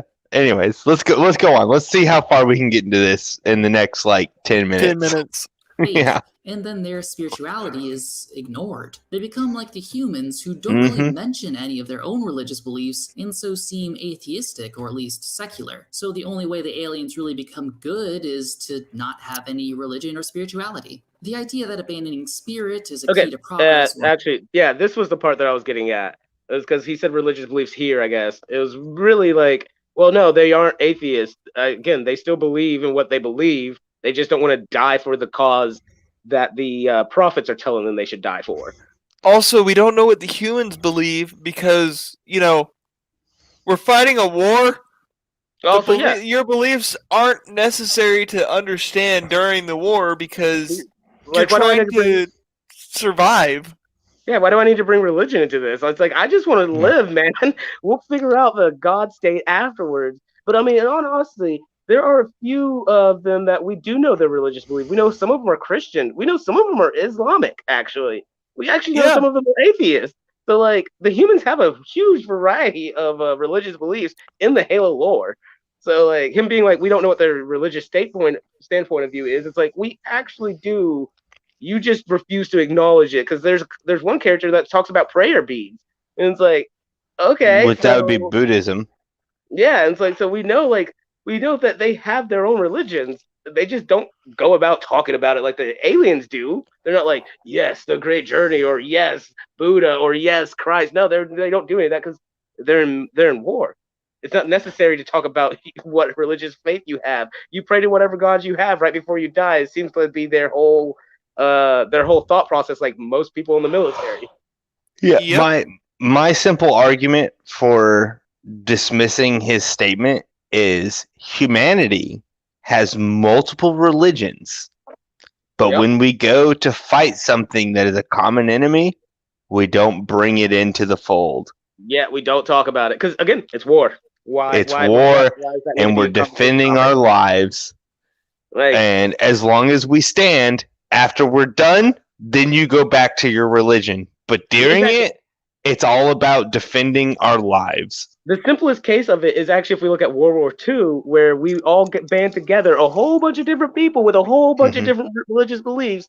We band together to go fight one man who did fight on a religious standpoint of view, as well as thinking that God ordained, the blonde-haired, blue-eyed Aryan race to be these angelic creatures. He stood on a religious, crazy, fanatical religious point of view, but his whole reason for going to war was kind of religious. I'm confused. I'm really confused. I thought we were just a bunch of bros, a bunch of atheist bros. I'm talking about Hitler. We're not part of the military, all right? So chill out. No, our soldiers, all of the United Front of the Allies, they're all just a bunch of atheistic bros hanging out.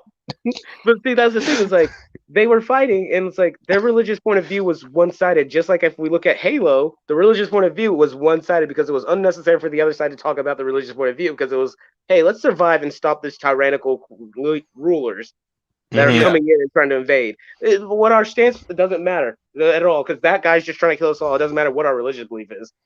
So, yeah. No, dude, this video is awful.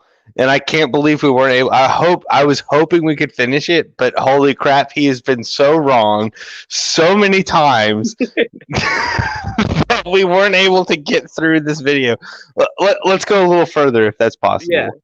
Yeah. Improvement is quite dismissive. Being an atheist or supporting secularism doesn't make one a better person in and of itself, nor does the adoption of either across society as a whole guarantee any sort of progress in and of itself. But I'm not entirely convinced that's exactly what's going on here anyway. If you recall, Halo loves itself some Christian imagery, going as far as to name its main character John 117, a potential reference to the book of John, chapter 1, verse 17. For the law was given by Moses, but grace and truth came by Jesus Christ. A verse that... What? What? Oh, how does that verse actually apply to any of this? John 117. John 117, bro. John Yeah, how does that apply? John 117. I'm so confused. How does that verse apply to any of the plot points of Halo? John's name and his number is John 117. And then when we look at the whole context, rewind a little bit, and he reads what the verse says. He's trying to make the correlation of it being like John is the law or some kind of crap, where he's the one savior. Yeah. Okay. Look, there it is. For the law was given by Moses, but grace and truth came by Jesus Christ. So essentially, is he trying to say the correlation is that John is the quote unquote Jesus Christ coming to give grace and truth? Or is he the law coming down? He killed regret and he killed truth. Yep. Thing is, you can also read John 117 No, as mercy. John 11:7. And that one still doesn't even make any sense because it says, and then he said to his disciples, let us go back to Judea. There you go. Yeah. So 117 could either be this verse or the verse you just read. Neither of them add up. Yep, neither of them. He's just trying to find what's that grasping for straw? Yes, that's exactly what it's grasping at straws. Exactly. This makes no sense. I don't understand how on earth you brought in this Bible verse to be like, look, it's clearly all intentionally Christian imagery. No. Sure. Freaking sure. Spartan 117 exists. Yeah, John, who is Spartan 117, is clearly... How often do they call him John 117? Don't they just call him in the games? No, it's Master Chief. Yeah, it's Master Chief. But I thought someone called him 117 at one point. His squad mates. Maybe in a book? I don't none of the games do they say 117. They say, oh, look, it's a Spartan. Or, oh, Master Chief. Or like John. Yeah, exactly. Exactly. Yeah, there's never a let's list out your designation. It's just that in the books and in the lore, we're taught his designation is Spartan 117. Spartan 117, yeah. Yeah, it's never brought up in any of the games. Okay, yeah, move on. I didn't remember if they did or not. I was just like, I know his name because this is freaking stupid. this whole how far are we? 20 minutes. This is 20 minutes of stupidity.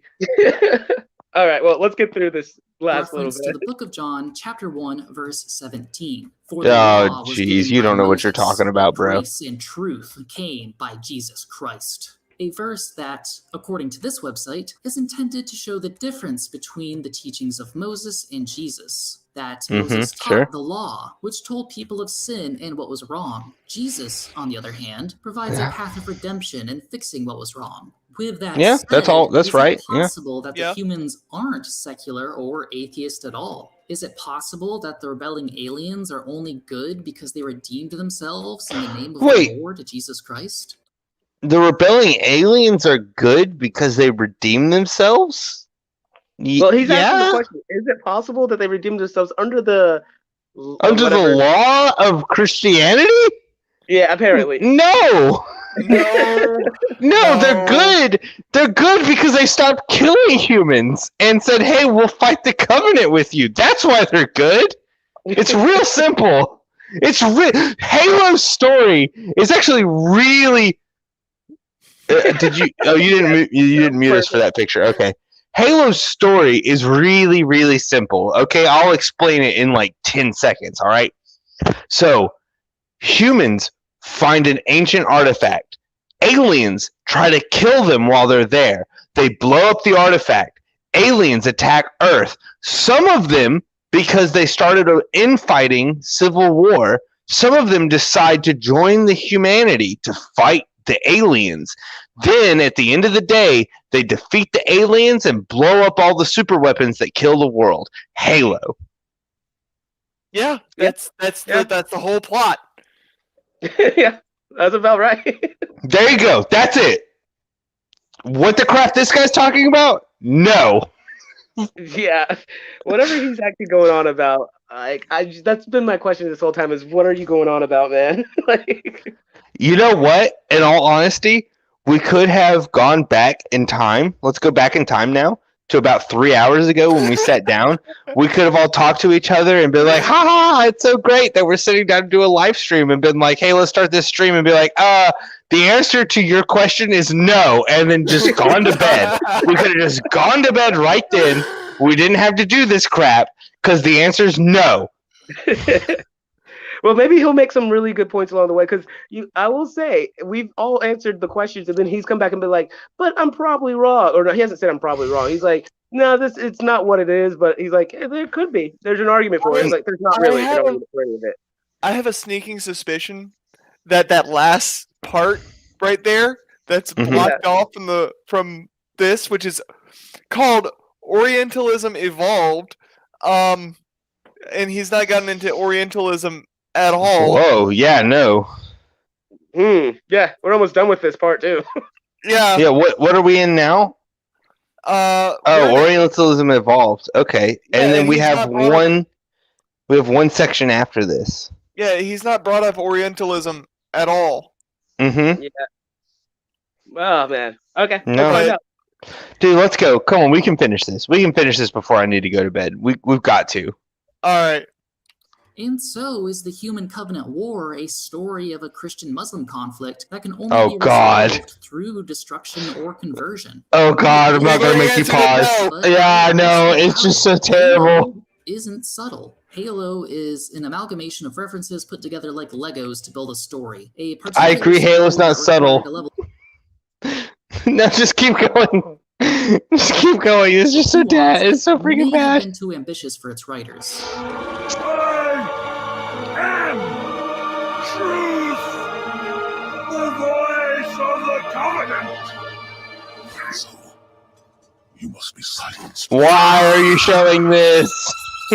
This has no context. Every time he cuts it to a clip, there's no context that answers his statements. All of the baggage that goes with them. Without a truly critical eye, Halo was allowed to be swept away by forces of cultural hegemony. Humanity in Halo is supposed to be secular, but due to the references they make and the environment in which the game was produced, humanity seems to lean towards Christianity. No! You've already described... How? Oh... No, there are multiple religions within the Halo universe. Exactly. Exactly. There's no really secular religion within Halo. Everybody has their own personal religions. They can be atheistic, they can be Christian, they can be Muslim, they can be Jewish, Buddhist, Taoist, what have you. Yeah, like Halo's never cared about what their religion for the humans are because they didn't. It wasn't necessary. Right, because the point of the story is that humanity bands together to save itself from an outside threat. Yep, that's all it's been. And so it's like you as the player, you as the reader, it doesn't matter what medium you take it in as, you get to put in whatever religious belief you freaking want because they made it ambiguous like that where it's like, well, we're humans. So humans always have had a religious belief and point. So like, of course, it's got to be like, based off of a certain thing. So you tell them, I don't know. You just immediately inherently believe what you wish upon the humans there because there's no need for you to actually be told what they are. Why would there need to be any religion at all? Well, because naturally humans are gonna naturally want religion, but that's why they made it ambiguous. Sure, exactly. You can put it anywhere you want. Yeah, and the ambiguity that you're talking about is perfect because anybody who plays the game can project the religion that they want on humanity, because humanity never shows signs of any religion. And apparently this guy played the games and he projected Islamophobia as the religion of the world. No, not just the world, the human galaxy, because we've taken over how many galaxies? Oh, right, all the other planets too. Yeah, dude, this is so bad. Oh my god, this is so bad. Go on, let's watch more. He's not back yet. Oh, he's back. Never mind. More importantly, it commemorates the man who gave the world faith, who gave humanity. What video are we watching? Who made mankind believe again. Master What is Chief Prison this? Officer John 117. Same video. Yeah, but no, like that last what clip, was that clip had nothing to do with official Halo at all. Yeah, that little clip there had nothing to do with Halo in any way. It wasn't commentary from any of the developers. That wasn't promotional material. That was literally just something he picked. That was weird. Maybe it was a book, an audio, and he just had a picture with it? Possibly. I don't know where that's from. Yeah, no, that was was from either. that wasn't even Fox News. Like, I'm assuming it was a book because I don't know any other medium that would have been from where the voice would have sounded like that without it being like a documentary or a book. Yeah, anyways, go on. Sorry. This is weird. Now this I know from promotional material. Yeah, Hope. Oh, Believe. Sorry, yeah, Believe. It was the Believe ads. Colonel, this is Noble One. There are no rebels. The Covenant are on Reach. Acknowledge? Come again, Noble One. Did you say Covenant? What? What does this have to do with Winter anything? contingency. May God help us all. The government in Halo is the United Nations. This hints that the UN of our world Wait, became pause. more powerful in They're all the Halo, according to him, all of the humanity is atheistic. But also secular Christians at the same time. Okay, yeah, all right, go on. I just wanted to make sure that we're on the same page. That they're atheist. Oh no, as you said, you're right. He was claiming they're all secularist Christians, not atheists. They're Christians, but they're also secular. Yeah. Okay. And yeah. now he's bringing up the UN, which I've done before. Yeah. Let's see where he goes with this. Yeah, let's move forward. I don't know if there's really any arguments left to address because we've addressed everything that's been brought up so in depth that I don't think there's anything he can mention that we haven't already touched on. We'll see. Yeah. federal to facilitate space colonization. But due to Halo being an American game made by Americans, largely for an American audience, it just looks and feels like a Space America. A Space America fighting a war against the irreligious group. And sure, in Halo, humanity is defending itself from genocide in a war against an extremely powerful and technologically advanced empire, whereas America fights wars against loose insurgent groups for resources and exploitation. But is the former not the propaganda it uses to justify doing so? No. Oh my goodness. Oh my goodness. No. No to what, sir? No to what? Halo is not propaganda. Halo is just a space opera. No, well, hold on. No, he's saying in the universe of Halo, from my understanding of what he was just saying, he was saying in the universe of Halo, they use propaganda. I might be wrong, actually, because he was saying that no, I think you're right, that Halo is propaganda to give us, the American culture, a reason to fight wars. So I think you're right on that. But Halo doesn't glorify war at all. Back it up 10 seconds, because isn't he right? Isn't he right in this last statement? Back it up 10 seconds. Isn't he right about this? And feels like a Space America. A Space America fighting a war against Not that part. Not that part. Sure, in Halo, humanity is defending itself from genocide in a war against an extremely powerful and technologically advanced empire, whereas America fights wars against loose insurgent groups for resources and exploitation. But is the former not the propaganda it uses to justify doing so? The United States loves to portray... Right? Isn't Is the the former former not- just propaganda for doing so? for doing what the latter does. So essentially, doesn't America just use that same kind of idea that Halo is, where we're fighting against the big baddie, as propaganda to get people to go to war and help us and join the military? Yeah, to go to war. I disagree to an extent. Like, yes, America has propaganda just like every other country has propaganda. But to signify and solo out America as the only ones to be doing this is maddening. No, every country has propaganda, but on this point, I'm actually going to say I side with the video maker. Like, yes, I can honestly agree with that too. But like, to bring Halo into this and be like that's what's going on is no. Yes, America has done that. America does do stuff like that. Halo has nothing to do with America, and it's not propaganda of any sort, even to help America. And it's like, and no, it's not. It was Space made America. by Americans. Yeah, but For it's not Americans. Space America. It's not Space America. It's No, Space not for Americans, University. for the world, because it was sold in multiple countries. But is it not propaganda to go fight war against Islam? Because it sounds like it to me. Definitely not. The more I've watched this video, the more it seems like, yeah, Halo's propaganda to fight Islam. Oh yeah, definitely not. No. Definitely No. No. itself But let's as an continue. underdog beset on all sides by enemies. What Halo does is continue the fantasy world that supports American imperialism. Exactly. So, what do you think of this? It's supporting American imperialism. Why is this here again? Third time. Third time's the charm. This is it. This is going to be the one that makes the most sense. It's the last. It's got to be the last scene time. breaks, right? These are the scene breaks. Yeah. These are the chapter breaks. Yeah, of the show. Because look, we're about to end the Orientalism evolved. Which we still haven't talked about. We haven't even talked about Orientalism.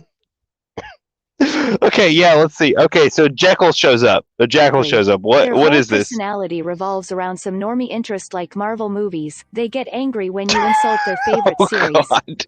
They want to kill Halo Man because one time when he invaded a planet he landed his ship on one of their farms. They are an oppressed people. Sure, They yeah. exist to serve as easy cannon fodder for the plot, to make Halo Man seem like a righteous soldier for killing the ugly foreigners. Mm-hmm. For the Once again, that made no sense. All three are oppressed. All three are oppressed. I don't know what you mean by pressed. Oppressed. All three are oppressed? What do you mean by that? Every single one that every single break, it has ended with them all being oppressed. Oh, the Covenant. Yeah. The Covenant are oppressed. Oh, jeez. Yeah, you're right. You're if right. You look at the game, they're the oppressors. Yeah, but you're right. He's done all three times that he's shown the quote unquote normie. The first one was a flood that was like, oh, that's gross, but like I don't know anything about Halo, and they seem stupid. And then the second one was like, oh, those seem like they're oppressed fanaticists. And the third one was like, oh, they're oppressed so that the power fantasy can happen. Yeah. Oh, jeez. I don't even have anything to say on that one just because it's so bad. Yeah, I just wanted to point that out. I wanted to point that out. This video is getting worse as it goes on. What's this last chapter that we're in? The cycle of propaganda. Okay, cool. No. Let's do this. Let's do this. Let's finish this crap. I will ponder the Halo logo and its similarities to the... Already. The ability to speak does not make you intelligent. Dude, Halo! Halo is just the Islamic star.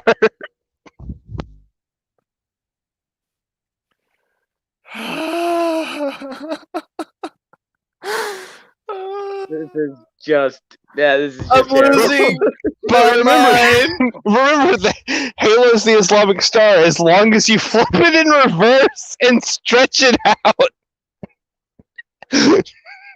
I am losing my mind. This is the 4th time. He really wants to shove it down our throat. No, I Is he- don't think is they he were a symbol intended of to look Islam? similar. I do think it is coincidence. I think that Oh, finally, he says that it is just coincidence. Yeah, isn't that? Is it? He said like they might not actually be similar. I think it might just be coincidence. After 30 minutes, he solidifies it as being it's just coincidence. After 30 minutes, it's like actually it just might be coincidence that I flipped it sideways and I mirrored the image and stretched it out to make it look like the Halo star. It might just be coincidence.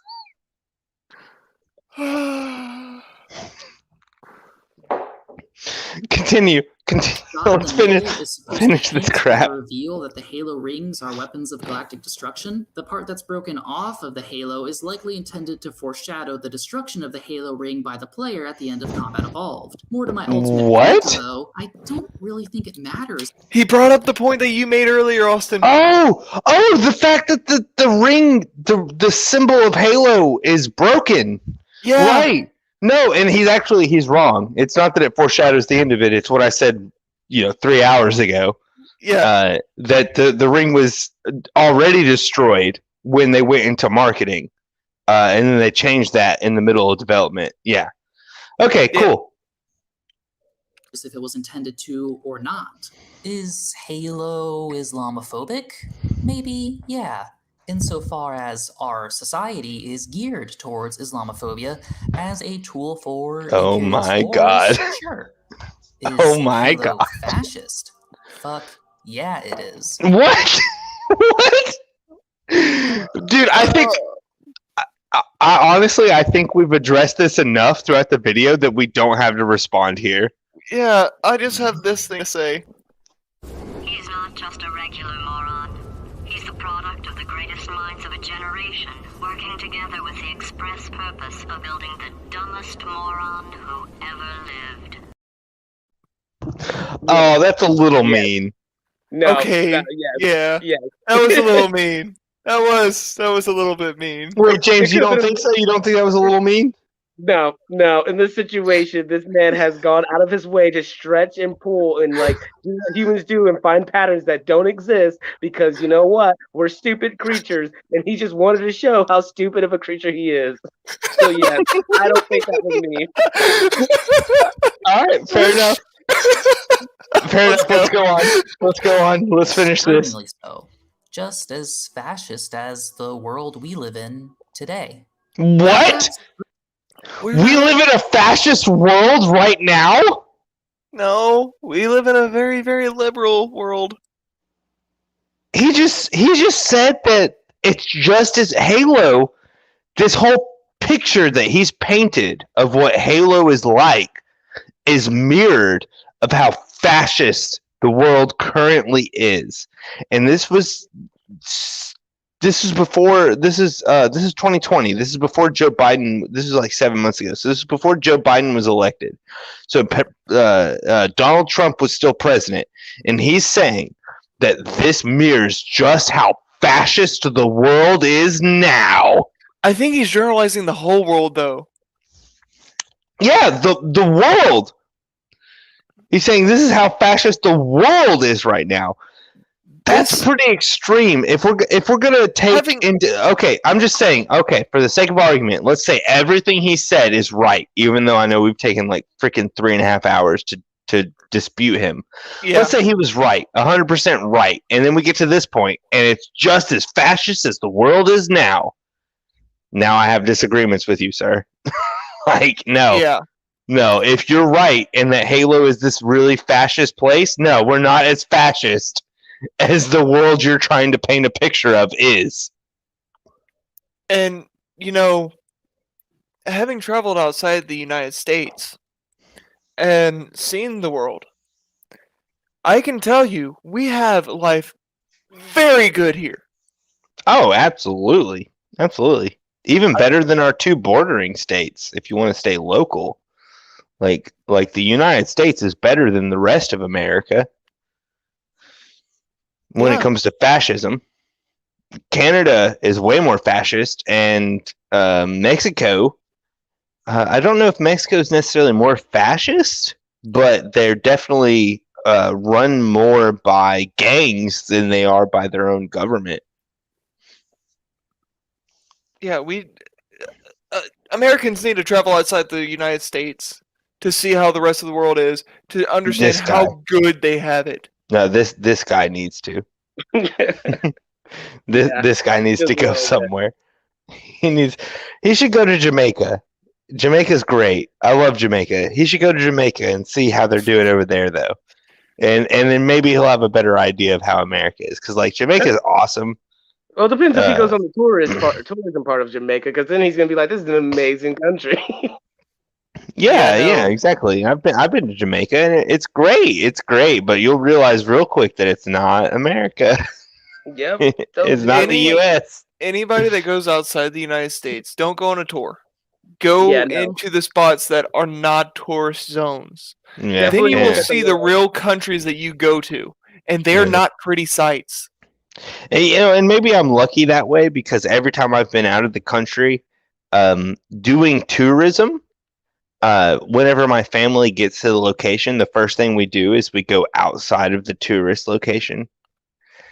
Like that's generally our idea. Like when we went to Belize, that's my easiest go-to. We went to Belize, we landed at the port, everything was great, and we were like, hey, let's just go downtown. And so we had to travel like 20-30 minutes away from the port to get to the actual country of Belize, not just the tourist section. And we went through Belize, and it's like you learn real quick what the country's actually like if you travel to the heart of the country instead of the port, or the airstrip. You got to travel at least a good 20-30 minutes into a country to realize what's really going on there. Yeah. The only country that I can say that was really nice to visit was Hong Kong. Hong Kong was great, and this was before the incident. The riots. Yeah, I feel you. But anyway, so this dude's crazy is what the point of this pause was. Is this guy's insane? He doesn't know what he's talking about. Yeah, he doesn't. We got 3 minutes left of this drivel. Let's finish it. Let's finish it right now, because I want to go to bed. Come on, finish it. The thing about it all is how accidental it all seems. Sure, in this video I've arranged information in a more focused way to support arguments, but...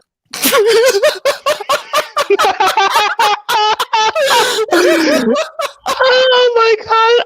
I've arranged this in a way to present more instrumental arguments. No, you haven't! You haven't presented any good arguments!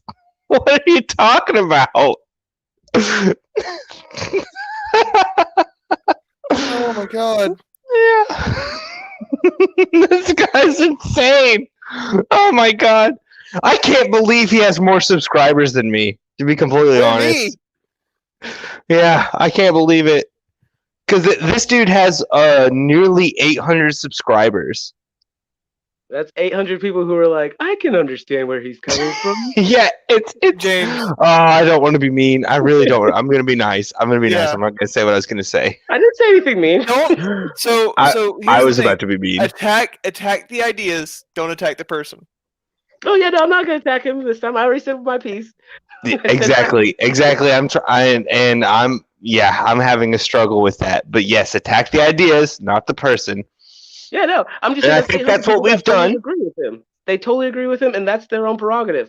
I thought he presented a very interesting arguments throughout this. Interesting. Yeah, interesting. That's a good way to put it. Interesting. They are very interesting. Interesting argument. Yeah, he's presented an interesting argument this whole time.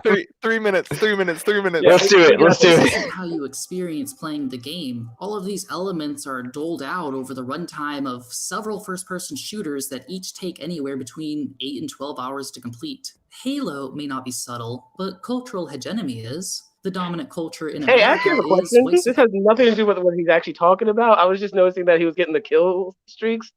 Is that a thing in the game? If you're playing with score mode, yes. Okay, I didn't. I never saw that. I was like, I don't remember playing the game and getting that on my screen. Yeah, no. If Okay. you play with score mode, it counts the kill streaks. Okay, Yeah, that's James. James, you and I were playing before they introduced that. Okay, Because that makes you and I have been playing Halo since it was released, not this new version. No. That was in the original. No, it's not.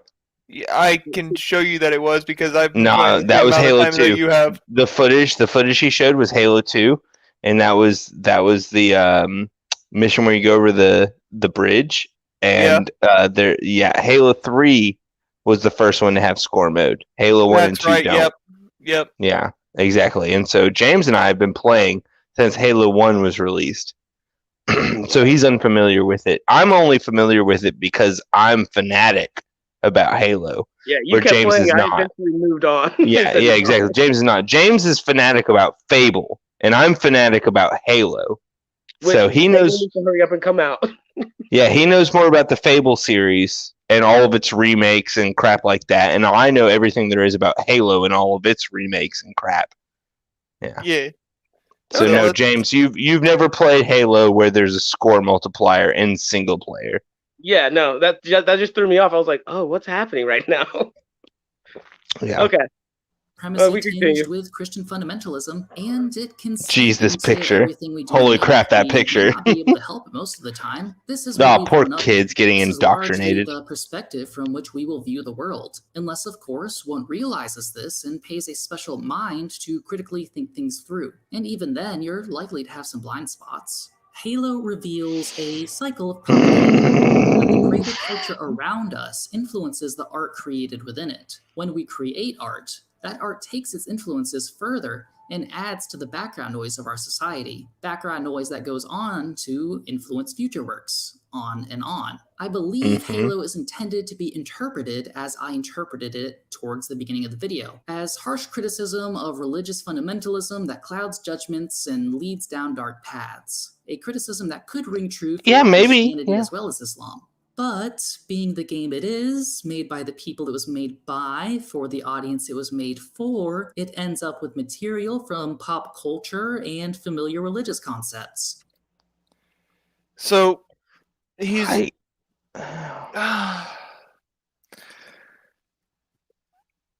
I'm trying to find the right words. Made the even though he's basically saying that even though it wasn't intended to be this way, it is made this way. because it was made by Americans for Americans in Yeah. America.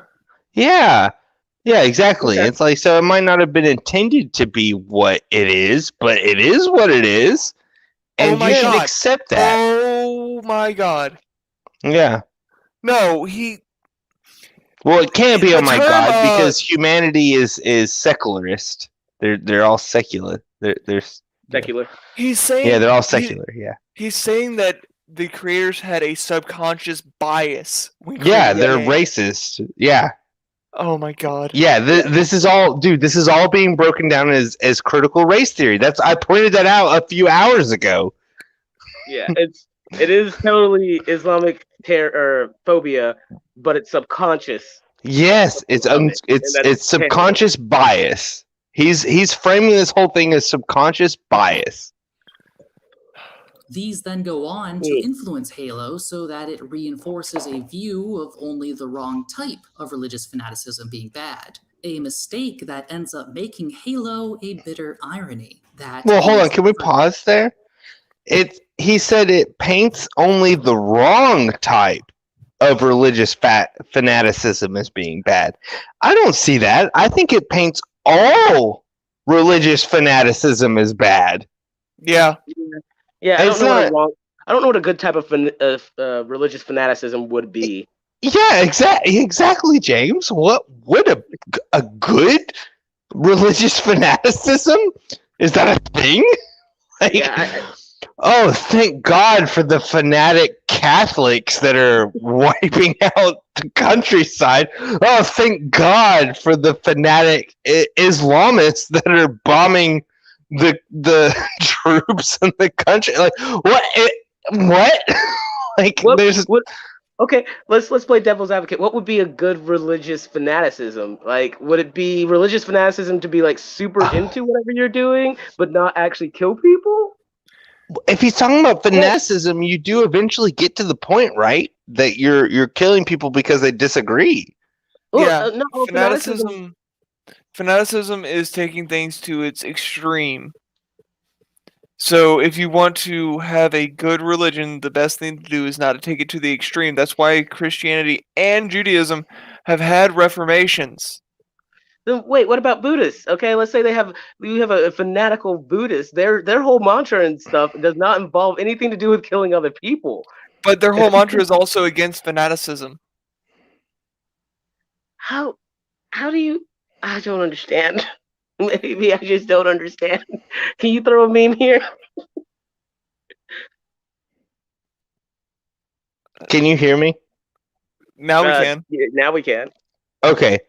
So religious fanaticism as defined by Wikipedia. Oh so God, don't use that. God. Why didn't you look up in the Meridian? Well, okay, what should I do?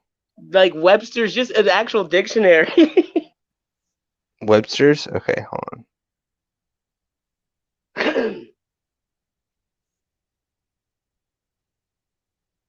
Well, that happens. I guess I was just more or less curious as to like, is it possible to be fanatic without killing? Because like, I'm just trying to think of examples of fanaticism that hasn't led to. Which I'm not saying you guys aren't wrong. I'm just trying to think of one that hasn't led to killing. If there is a possibility to have someone who's a fanatic without them murdering someone, well, more specifically, religiously fanatic, because people can be fanatics about other people without killing someone. I have a definition of fanatic. Right, go. So, religious fanatic isn't something that can be defined because religious is just a additive to fanatic. So, fanatic, though, as defined, is disapproving. Oh, holy crap! What just happened here? I thought that was it. Disapproving. I read disapproving, and then all of a sudden, a bunch of stuff happened. Anyways, disapproving. A person exhibiting excessive enthusiasm and intense, uncritical devotion toward some controversial matter. Okay. So in theoretical sense, that you don't have to be a killer to be fanatic. Right. A religious fanatic is an extremist. Okay. The second definition is a person who is extremely enthusiastic about and devoted to some interest or activity. Okay, yeah. Because I've heard people been like, "Yeah, I'm a surf fanatic, or I'm a this type of fanatic," and it's like that doesn't mean they go out and do some crazy ass stupid crap to people. That just simply means that they are super into whatever they're doing. Yeah, and the third definition of fanatic is marked by excessive enthusiasm and often intense, uncritical devotion. Okay, yeah. Okay, yeah. That kind of answers my question in the sense of like, can there be someone who's a fanatic without being a murderer?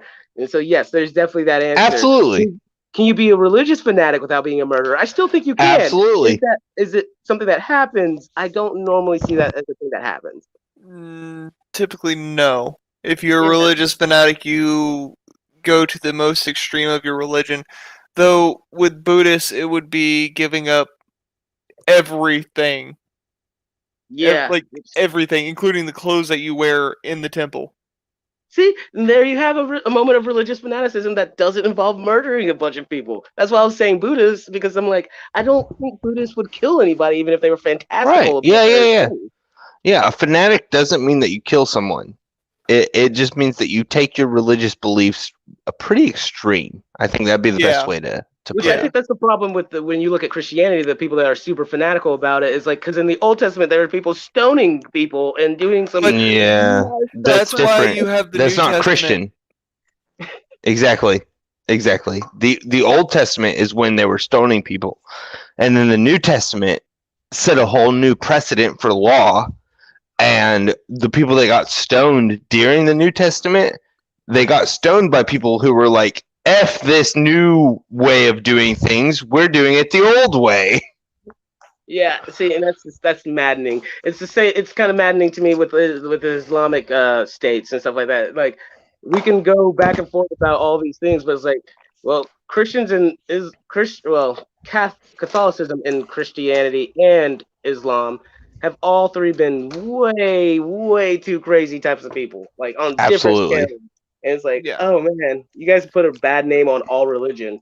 Christianity and Judaism and Catholicism are the only religions of the Abrahamic religions that have actually had a reformation. Islam hasn't yet. That's a good point too. Yeah, you're right. They've all had essentially a New Testament. They've all had it. Yeah. And hopefully Islamic will at some point, like, because that'd be nice for us to all just get along peacefully and just have our own personal religious beliefs. That'd be cool. I agree. Yeah. Dude, let's finish this because I needed to go to bed like 10 minutes ago. It's got 2 minutes left, so let's go. To criticize religious fanaticism, it actually reinforces it. I guess. Oh God. Halo can be seen as an example that it doesn't matter what you intend, it matters more what you do. Halo isn't supposed to be about fascists who use fear of an all-powerful foreign religious crusade in order to wage war, but it is.